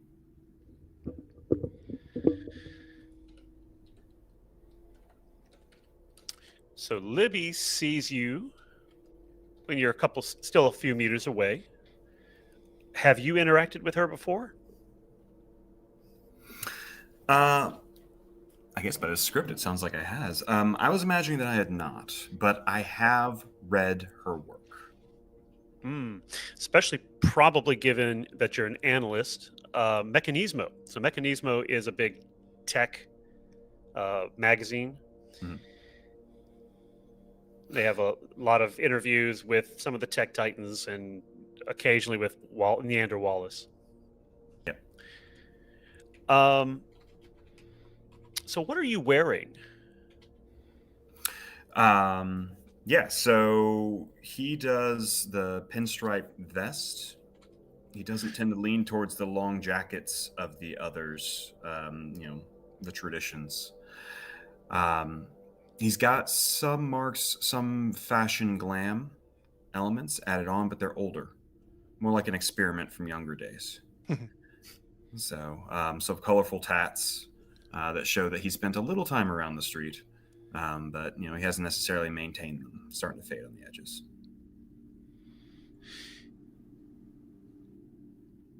So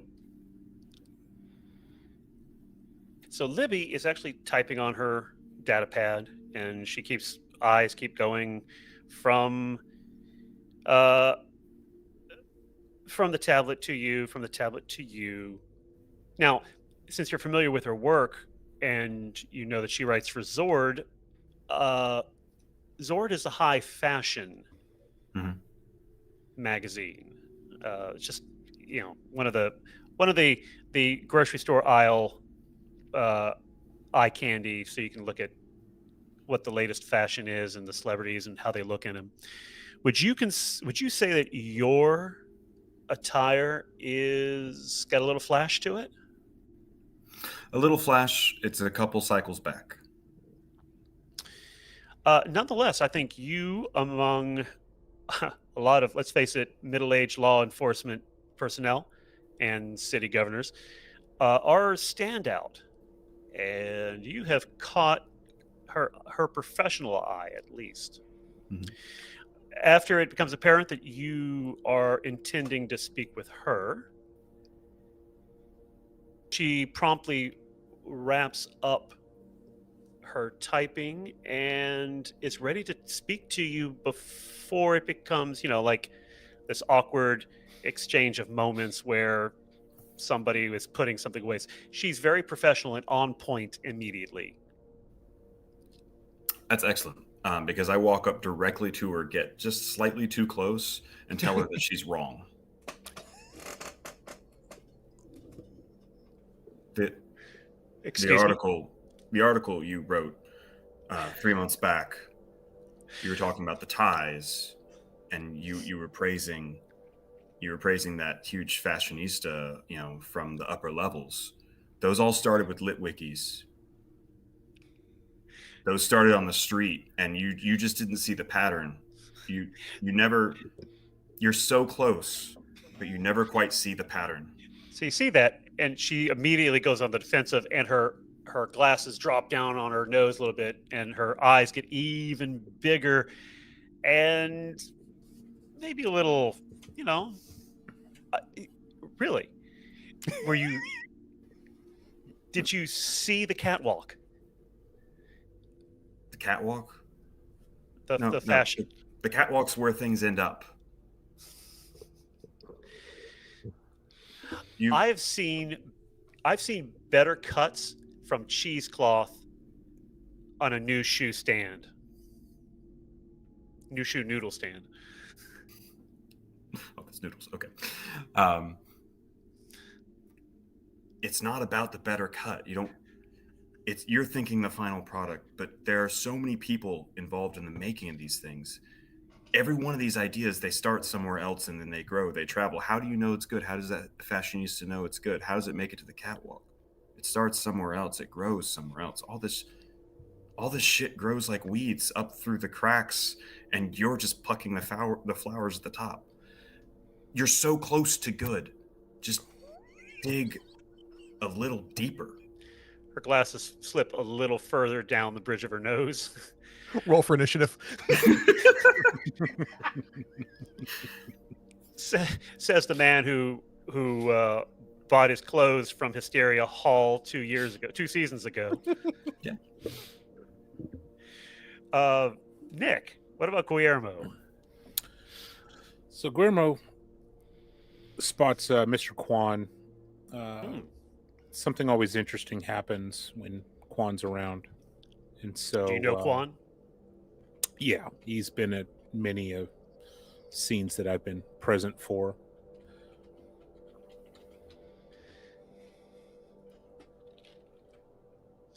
Well, here is Hans.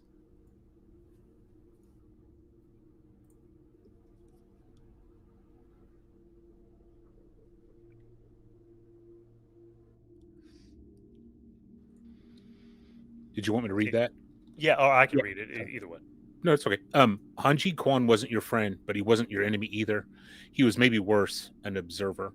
The presence that was Hanji Kwan lingered at the edges of rooms, quiet but heavy, like a shadow that missed nothing, and misapprehended even less. The trench coat was cliche, but it fit worn, practical, and streaked from acid rain while chasing down the worst of sins on the crime beat. His voice was softly questioning but deliberate. And when those wire-rimmed glasses regarded you, it felt like he already had the headline you were justifying.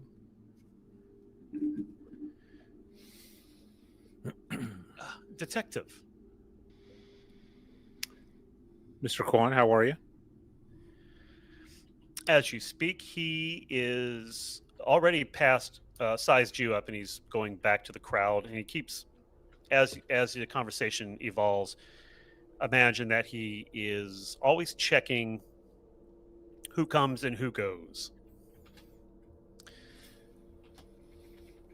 Oh, I'm just here.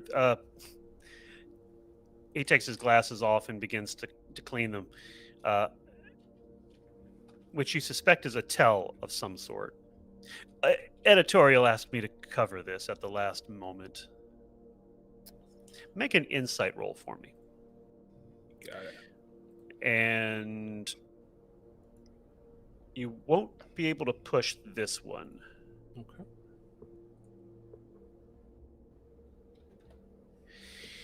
Yeah, so the cleaning the glasses is clearly a tell. For what, you're not sure yet. Mr. Kwan, we've done this for a long time. You're clearly here for something. Fill me in.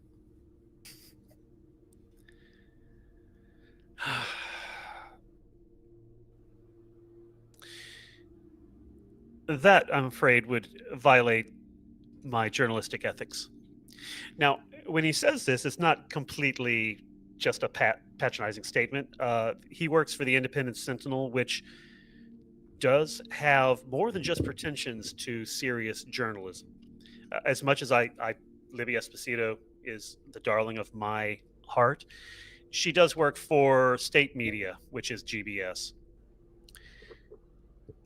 So there is a world of difference between the Hanji Kwans and the Libby Espositos.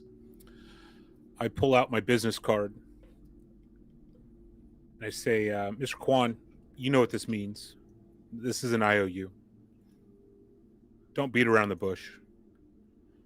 Fill me in. You scratch my back, I'll scratch yours.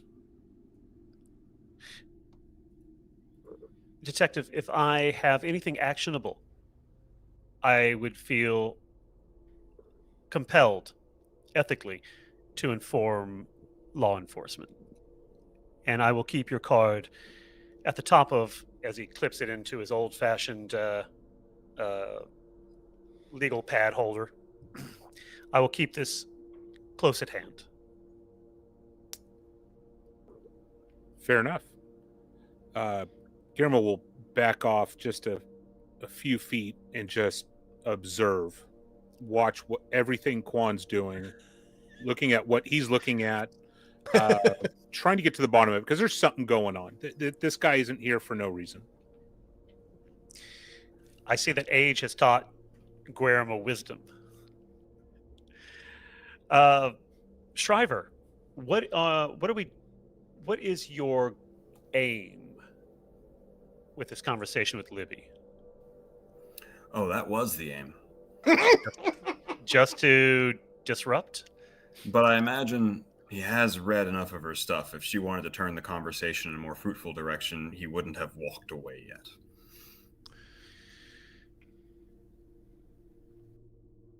So if it's a matter of just getting familiar with her, is that fair to say?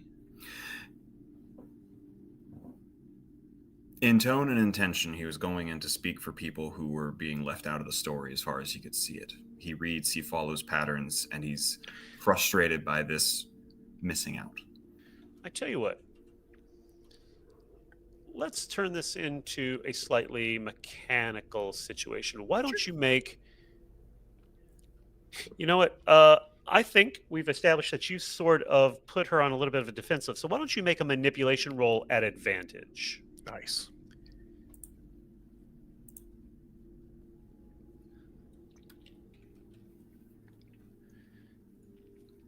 A little success? Yeah, let's see what she's got here.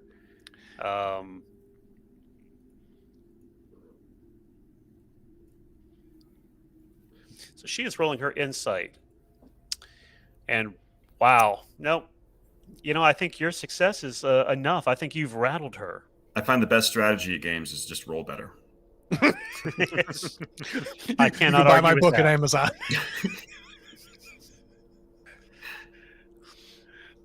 Well done.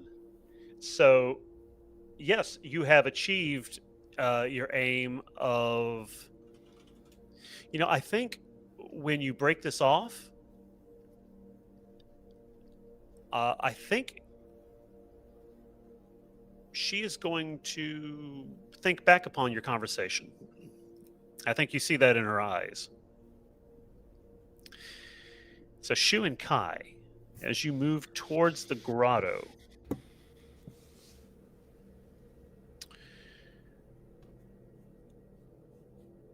well, there are a couple things. One, it used to be sort of a gardens pathway, and in sort of the central position, there is a pedestal, and on the pedestal is like this statue of this American president from 200 years ago from the waist up. Plaque is on it, verdigris, some sort of inscription. Beyond that, you have... Well, so what are you going to do about the witnesses or the civilians? As far as them being present there while we're doing our thing, because I would assume, and keep me honest here, like this is no longer a crime scene, right? This is so old now that I don't know. I feel like I would have discussed it with you, Kai. I'll keep it casual. That's what I'm thinking too. Yeah, keep it casual.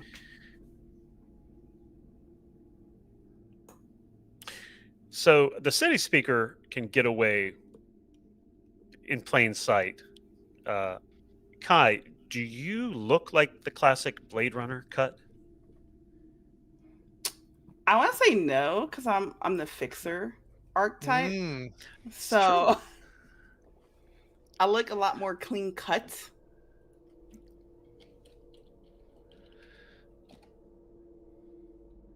But like I would have a leather jacket, but it isn't like the leather jacket. So this is what people are seeing. They're watching you two sort of canvass the area. You're just trying to get any sort of sense of what went on here. It's been way too long. The tracks, any tracks that were there, any forensic evidence is completely wiped away. But the people watching, and there aren't many, right? Most people are going about their own business. But if anybody were to be watching, they would see two very mismatched people, unless you are deliberately trying to not be seen together. No, I think we're definitely together. Mhm. And I mean, I think honestly, I agree with you, Connell, because like I have a t-shirt on and a plastic cheap jacket. And she is way above me on Yeah. on the Shriver fashion scale. You are either, you're not even dressed well enough to be, say, her assistant, No way. right? No. So you No, are either a there's some pity people case. that there's some people that want to go up to her and go, like, watch out, he might take your wallet. Yeah.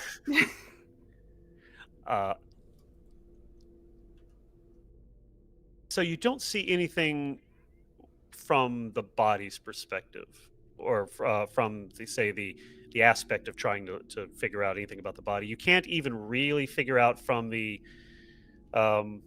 photographs where exactly it was laid or what its attitude was. What I'm interested in, Connell, is who's watching us. Right. So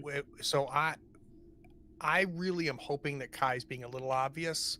I don't know if Yeah. Kai. Yeah. So as soon as I realize that Kai is obviously, doing her job, I'm going to be concentrating. Who is noticing us? Make an observation roll at disadvantage. That's fair.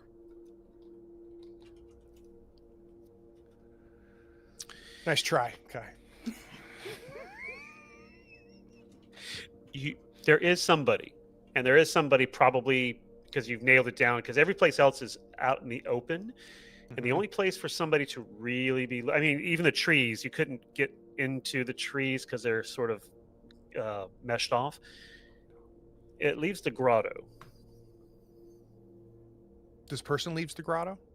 No, I'm sorry. That leaves the grotto as the only place where they could be watching you from. You've definitely got the feeling that somebody is watching you.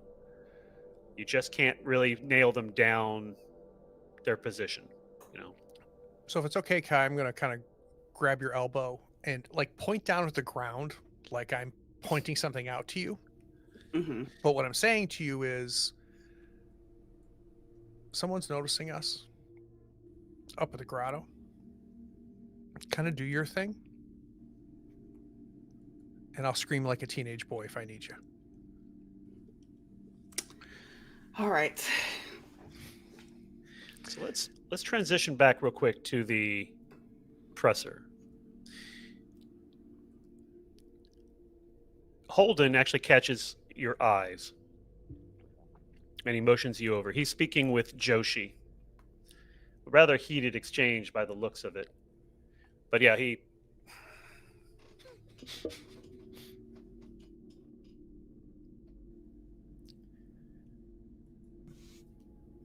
both of you heading over?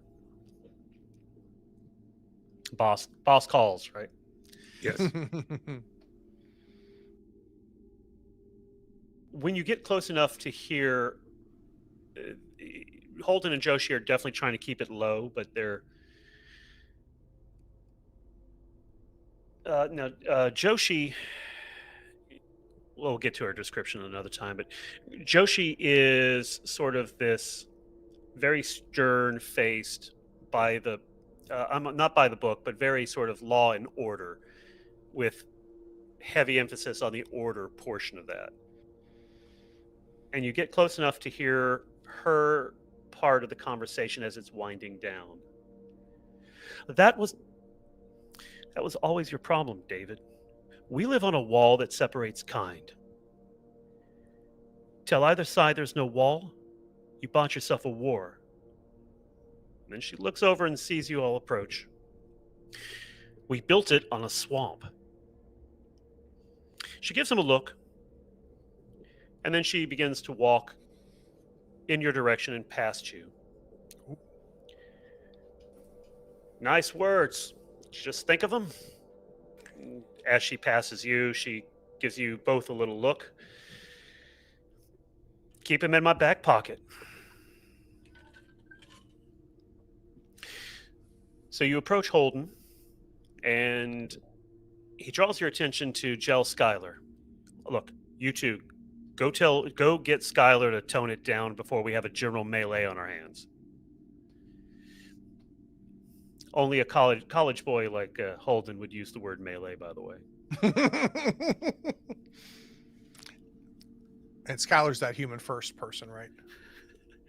Yes, Jell Schuyler is the owner and publisher of Kill Magazine, which is a Oh, Jesus. gossip rag. Yeah. He is a big influential figure in the human first movement. Got it. And let me, for time's sake,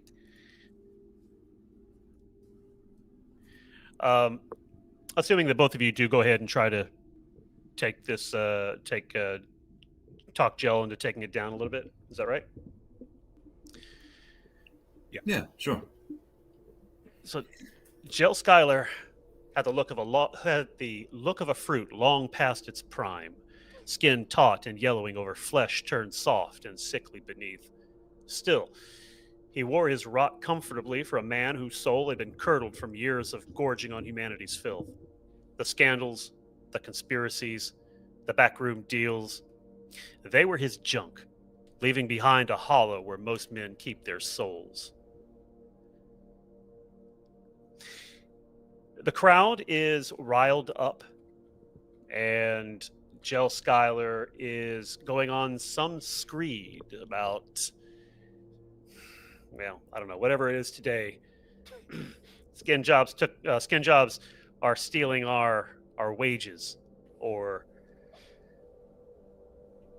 them soulless, rude language inserted here, are responsible for the increase in special status among our children. And we'll discuss the word special here later. But he Are they deliberately eating the seems... pets? What's that? Are they eating the pets? They already ate them all. That's why there are none. Sorry. So, how do you guys approach this particular situation? He is definitely beating them into some sort of frenzy to some purpose.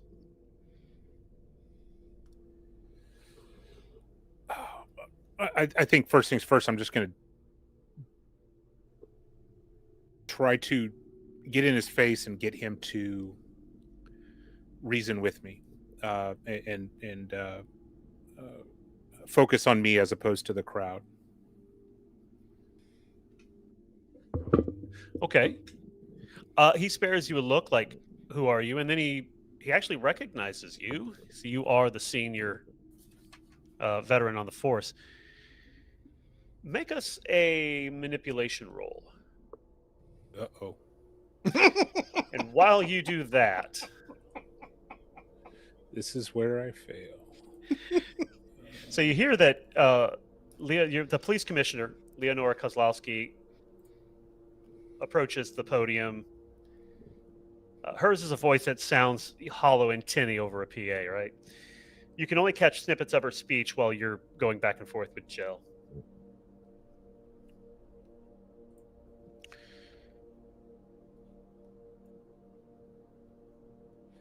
Good afternoon, everyone. It is a privilege to be here today in the presence of so many distinguished officers and members of our community, as we honor a man who has given more than 2 decades of exemplary service to this city. Deputy Chief David Holden has been a steadfast sentinel of Los Angeles, guarding the bastion of law and ensuring our safety with integrity and dedication. From the days when the replicant crisis was at its peak to the calm that has since been restored, David Holden has been on the front lines, making the tough calls, guiding the RDU through difficult times, and always keeping the interests of our citizens at the forefront. His leadership has been instrumental in quelling mayhem, and for that, we owe him our deepest gratitude. So, let me flip back here. Did you make the roll? Did I miss I it? did, and I got a eyeball and a unicorn. So it's safe to say you probably don't want to push this. Correct. Yeah. No.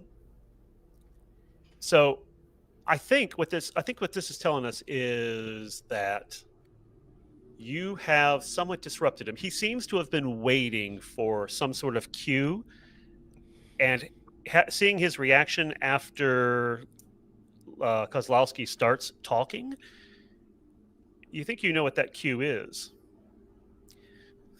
Okay, this city owes you. He then says, Blade Runners trying to do a dirty job that the UN is trying to obstruct. The Human First rally starts to chant, yay, while the sympathizer movement across the way is booing you.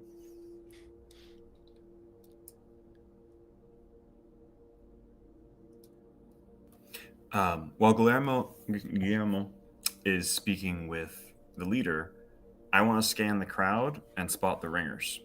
Mm-hmm. Interesting. What do you think? What would their role be in this? Assuming the worst, he'd probably have somebody in the crowd who's either going to stir up trouble, and they may be armed, or they're just ready to be loud. It's somebody who probably going to be big voiced, maybe packing. And either way, they're going to look less fervent and more like they are waiting for another sign, waiting for the signal to go. Interesting. Patterns. I don't think you find anybody. I don't think we need to roll for this. There doesn't seem to be anybody trying. There doesn't seem to be. If there is an agitator, it is just Gel. And he, if you have any interaction with Gel in the past, would know, he relies on the force of his charisma and bully pulpit to carry his words as forcefully as he can manage. And he is always on, say, the GBS networks, as a talking head, giving his viewpoint. But Kozlowski continues. As we reflect on Deputy Chief Holden's remarkable career, we must also look to the future of the Rep Detect unit. The RDU has been a critical part of our law enforcement efforts, ensuring that the unique challenges posed by replicants are met with precision and care. Holden's legacy is one of vigilance and accountability, and that legacy must continue to guide us as we move forward. In a time when the RDU is downsizing, it's more important than ever to recognize the value that this unit brings to our city. The challenges of tomorrow may look different from those of today, but the need for Blade Runners capable of addressing them remains. With the right support, the RDU can evolve to meet these new challenges, adapting its methods while maintaining the core principles that David Holden has instilled over his years of service. So back at the grotto.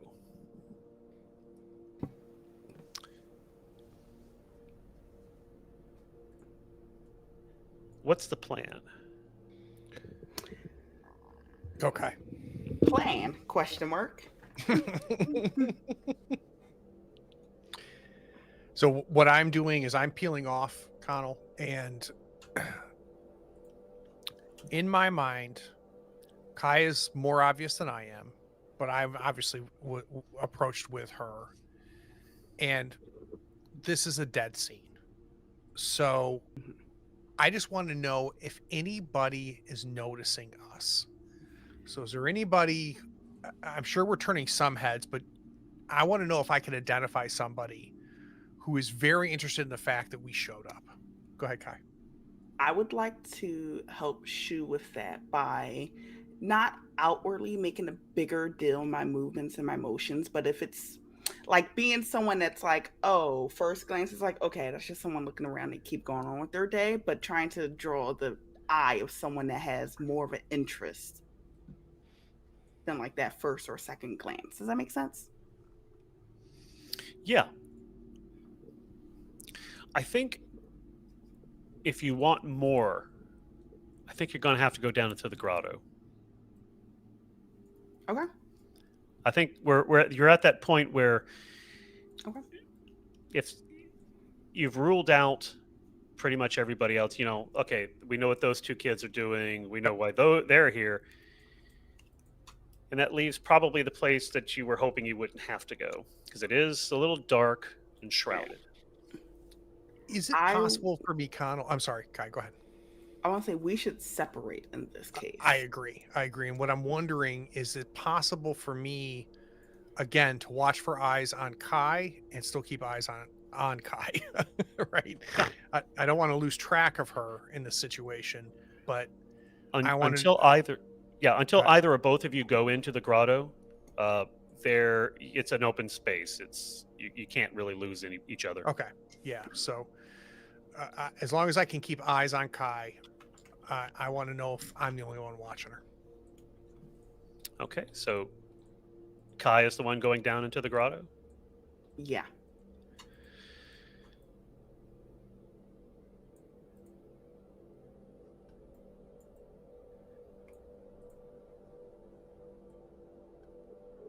With David Holden's departure, we stand on the banks of our Rubicon, a time to reflect deeply on the kind of leadership that will carry us through the 2040s. It's a moment for fresh perspectives, renewed focus on the shared strength and resilience of our community, voices prepared to tackle the evolving challenges of our world. I am confident in the role of specialized units like the RDU as we strive for a more agile and effective department.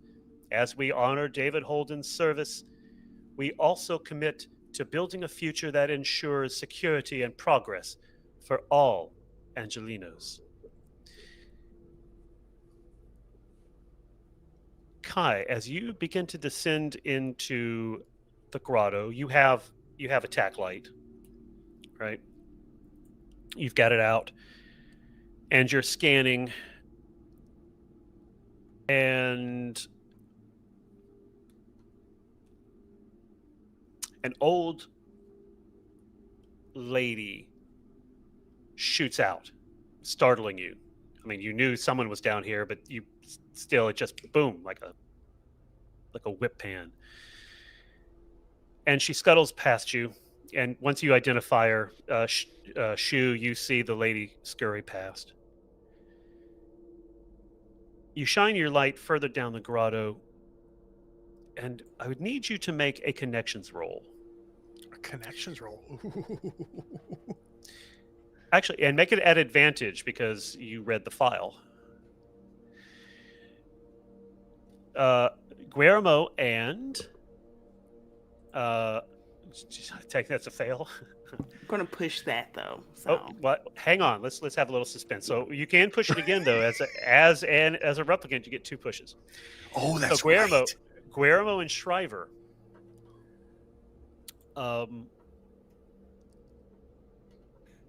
Having diffused the situation,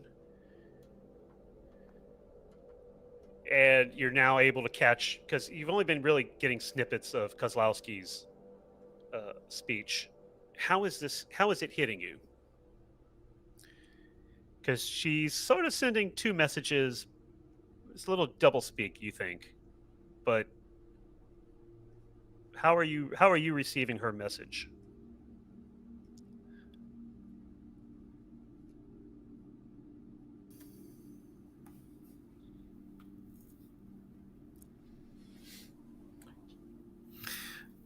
I guess I'm coming in late to it, because I would not have been able, while I was tuned into the crowd, to actually tune into her. Like, more so than other people might. Like other people might have caught. But tuning back in, the fact that there is the double speak would be bugging me, and I'm going to be looking for the shoe to drop. And I think Guillermo, he's on retirement's doorstep already. He has no interest in listening and being part of this. He's just there as a means to an end. Well, I think Guillermo actually has a little bit of a different perspective, having been there the whole time.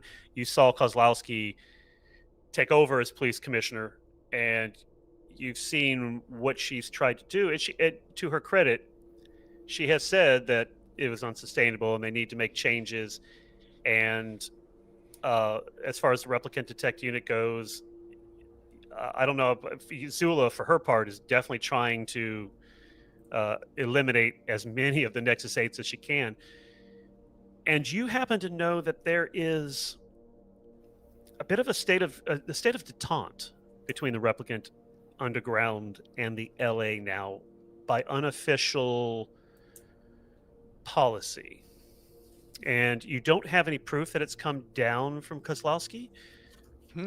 But the leader of the underground, who you have met, her name is Freysa. She's got a partner named Ash. After your key memory, the events of your key memory, it became really hot for replicants. And the replicant underground is all about trying to save them and get them off world. So the unofficial policy that I'm referring to, as long as the roaches stay in the walls, we good. But when they scurry across the floor, that's when you guys come in. And for her part, Freysa is keeping a pretty tight rein. And so there hasn't been any more riots. There haven't been any more outbursts. There's no reprisals. So when Kozlowski is telling you that she wants to downsize even further, agile, to effectively meet the problems of the future, is that just falling on deaf ears? Do you not care, or does this make you wonder if this unofficial policy will become official or change? Because I don't think you can tell just from her. Yeah, Guillermo's seen lots of people coming in and speaking as if they're going to change the world and not do a thing, whether it's against what he wants or is for what he wants. It's just he's along for the ride. He realizes his place in this world and what he does, and falls on deaf ears. You're just there for the job. There for the job. Sakai. It's dark. There are cobwebs, because one of the few things that didn't die off with the climate change is the insects. And you can't quite get your bearings. Actually, I think maybe you even slip a little bit on these lichen-covered rocks. It's the hills. You may make, as a replicant, you do have 2 pushes. Mm-hmm. You want to try this? Oh, yeah. All right. That's better. That's like You sure? Because you'll need to hit accept if that's what you want. There we go. It took you a minute. Actually, hey, so let's talk this through. I think rather it just wasn't what you were expecting to see, right? You're shining your flashlight, your tack light around, and it's not little itty bitty, it's not little objects. right? Which is what maybe you're trying to scan for immediately. It's the grotto has been, or this little space in the grotto has been transformed. There is some weeds Mhm. and some moss that has been planted around the floor of this little sort of cave within the grotto. There are some bones which look definitely human, but this is a den.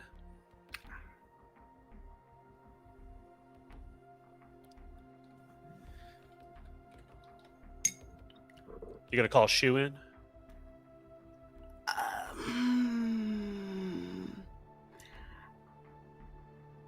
I will tell Shu over our communicators or KIAs, I think. Yep, Kias. Yeah. Kias, thank you. I found the den. You found the what? The den for the giant feline. Like Goldilocks bear den cave thing? Yes. It's in the grotto. Where's that old woman? She She ran scooted. off. Yeah, she Yeah. ran. So I'm coming down. Just let's back up a little bit. I'm gonna pull out the rifle. And I'm Just pulling in out my case. Well, I'm pulling out I my think, gun. Go ahead.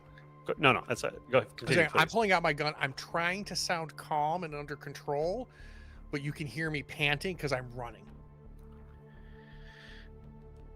In closing, I want to express my deepest thanks to Deputy Chief Holden for his years of selfless dedication and sacrifice. You have made a lasting impact on this city, and your influence will be felt for years to come. As we move forward, and then over all four of your Kias, for the voice of dispatch comes over. Attention, RDU personnel. Be advised. Detective Zula Nkombe has been admitted to University Medical Center. Severe trauma confirmed. Condition critical. As we move forward, we do so with the knowledge that you have set a standard of excellence that will inspire all who follow in your footsteps. I know that I speak for every Blade Runner who has ever served under your command. Thank you, David, and congratulations on a well-earned retirement. Why don't we go to credits?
Bring us back. Yes. All right. Well. Wow, that is some not expected. Not what I expected to see. What do you mean? I don't know. So,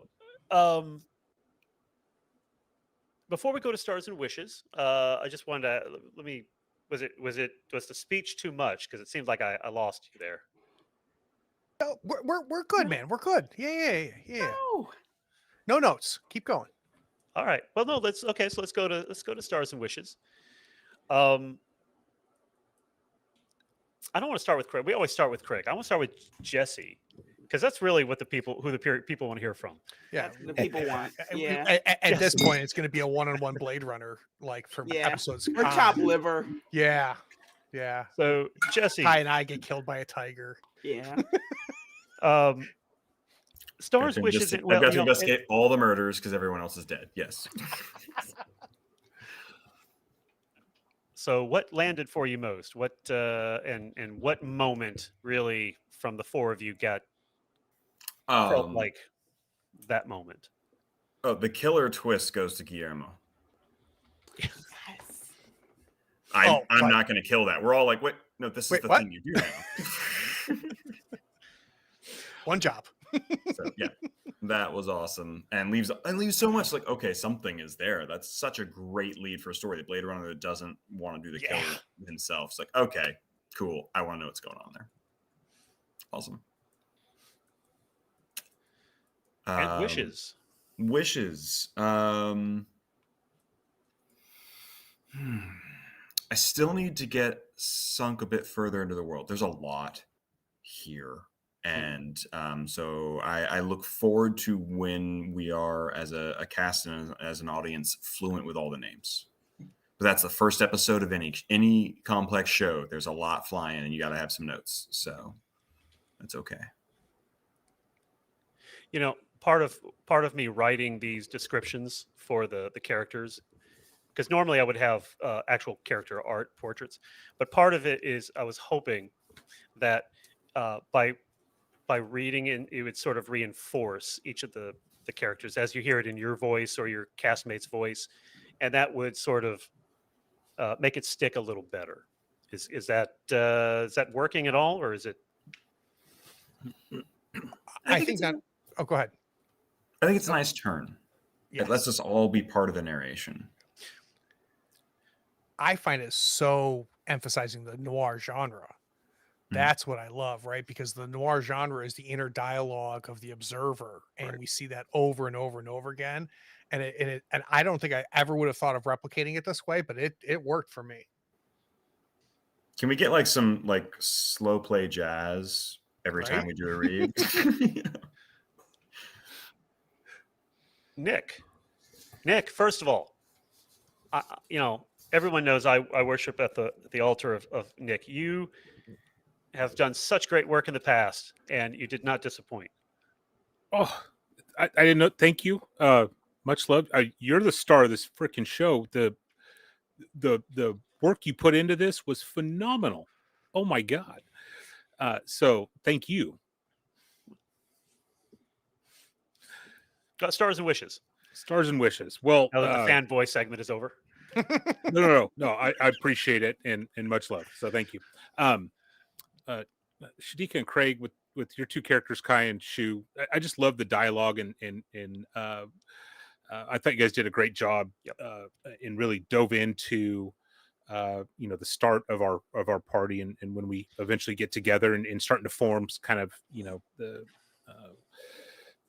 the beginning workings of that group. So I'm excited to just watch you guys play and I loved it. So I thought you guys did a great job.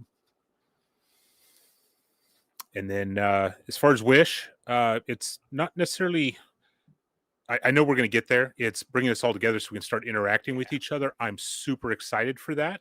But I love this kind of solo play to help build our own inner monologue, I guess, as we get closer to joining the group. And so it helps us really know our character a little bit before joining, as opposed to creating it and filling the gaps of what the group doesn't have. Like, it's just great just coming in, and it is what it is. I really like that approach. And that's a good point. I did want this episode to really be, well, two things. One, expose you to a lot of these characters, a lot of the elements, a lot of the themes, but I wanted to sort of you to find your character's voice so that because the pace only increases from here. Craig, stars and wishes. So Star is easy, and it's you, Connell. It is evident how much work you put into this, and not at all surprised. As much as you've begun, we've become friends. I've learned a lot about how you operate, and am I surprised that Connell put this much work into something like this? I'm not surprised at all, and it's very much appreciated. I felt very comfortable having you come on and run this because I'm a firm believer that Blade Runner is one of those games that you've got to know the material. As the game runner, I think you can have somebody new come in as a player, but if the game runner does, because I think it's a game of vibes, otherwise it's just a police procedural. But if you can get the vibes in there and understand the world and the history and the conflicts, I think you nail it. And I loved that you leaned, because there's a lot of different aspects to Blade Runner. I love the push towards the noir because I think that's what makes it just a little bit different than even what Philip K. Dick wrote. I think that's where Ridley Scott comes in. So you're my star. You understood the assignment, and you killed it. Wishes. I think I have to echo Nick. I think I'm really anxious for the four of us to come together. I think I'm interested to see where Shu fixates. Right now, I'm fixated on Kai because I've never worked with her before, and I've been very fascinated by her and her situation. I'm anxious to meet and spend time with Diaz because he's got a bit of a name. He's one of the old guys, and I find that super interesting. Plus, he's like the prototype in my head of the Blade Runner, which I am not. So I'm interested to see how I interact with that. And I think either Shriver and I are going to be best friends or effing hate each other. And I can't wait to see that either.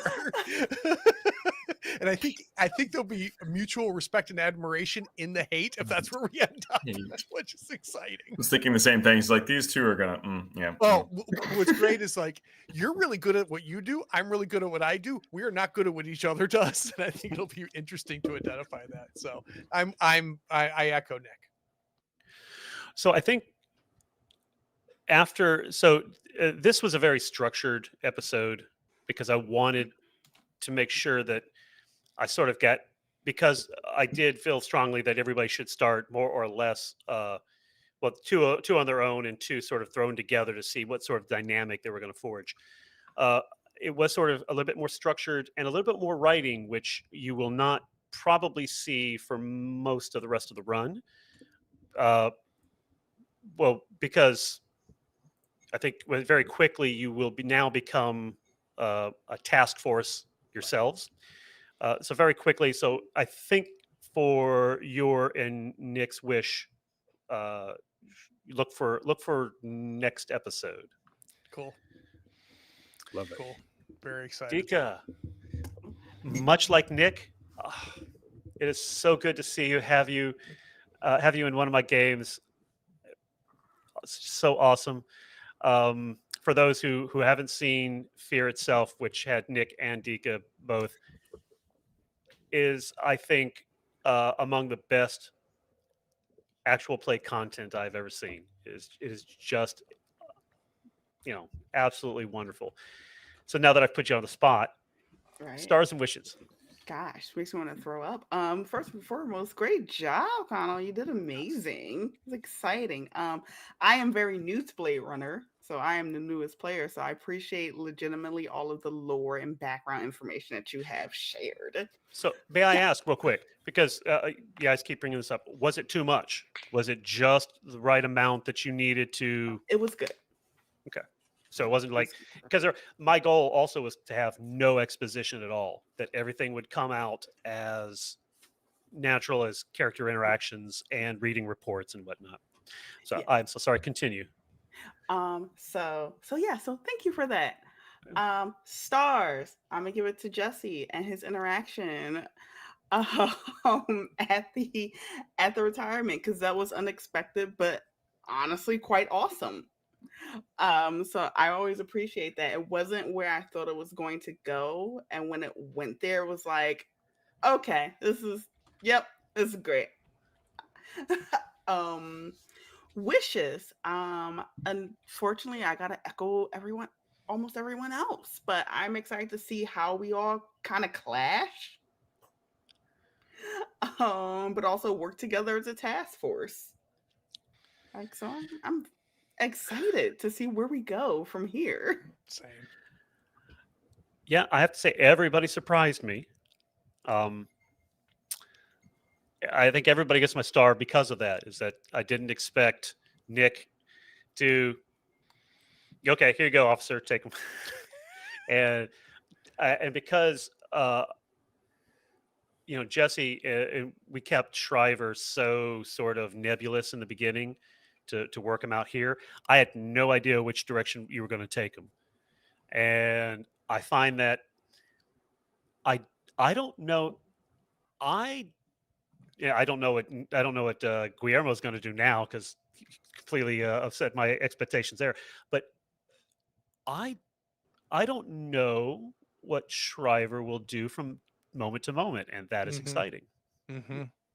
So I think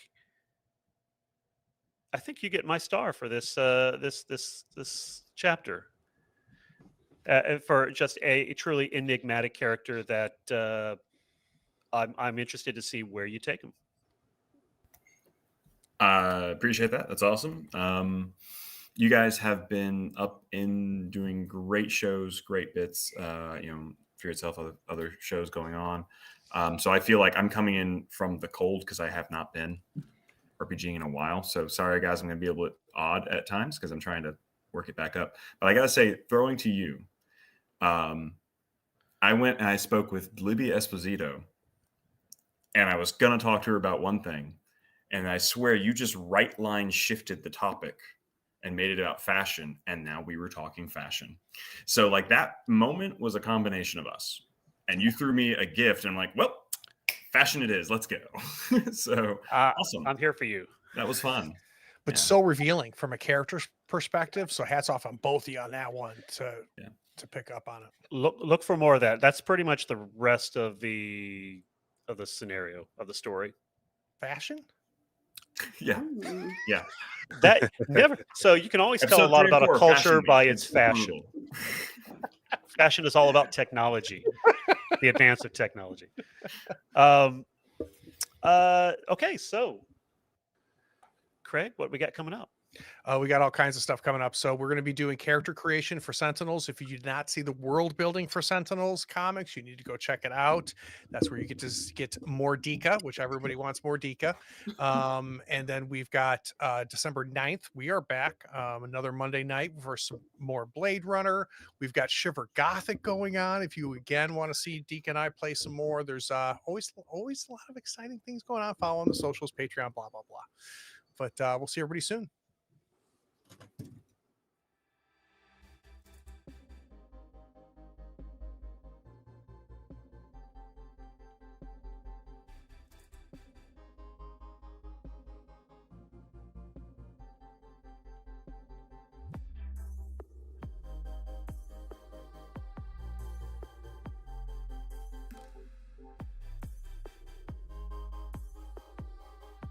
Howdy, friends.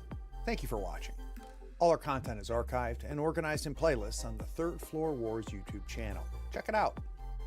And if you could like, follow, subscribe, and even set your notifications to this channel on YouTube and Twitch, we'd appreciate it, and it'll make sure that you catch all of our content. I talk with creators, designers, and experts across the gaming landscape in every episode of our podcast, Tabletop Talk. Open up your favorite podcatcher and search for Tabletop Talk from Third Floor Wars. Support your creators.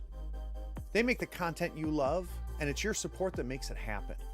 If you want to help us, go to Third Floor Wars on patreon.com, and you can help us for as little as $1 a month. Thanks again. We'll see you next time. Take care.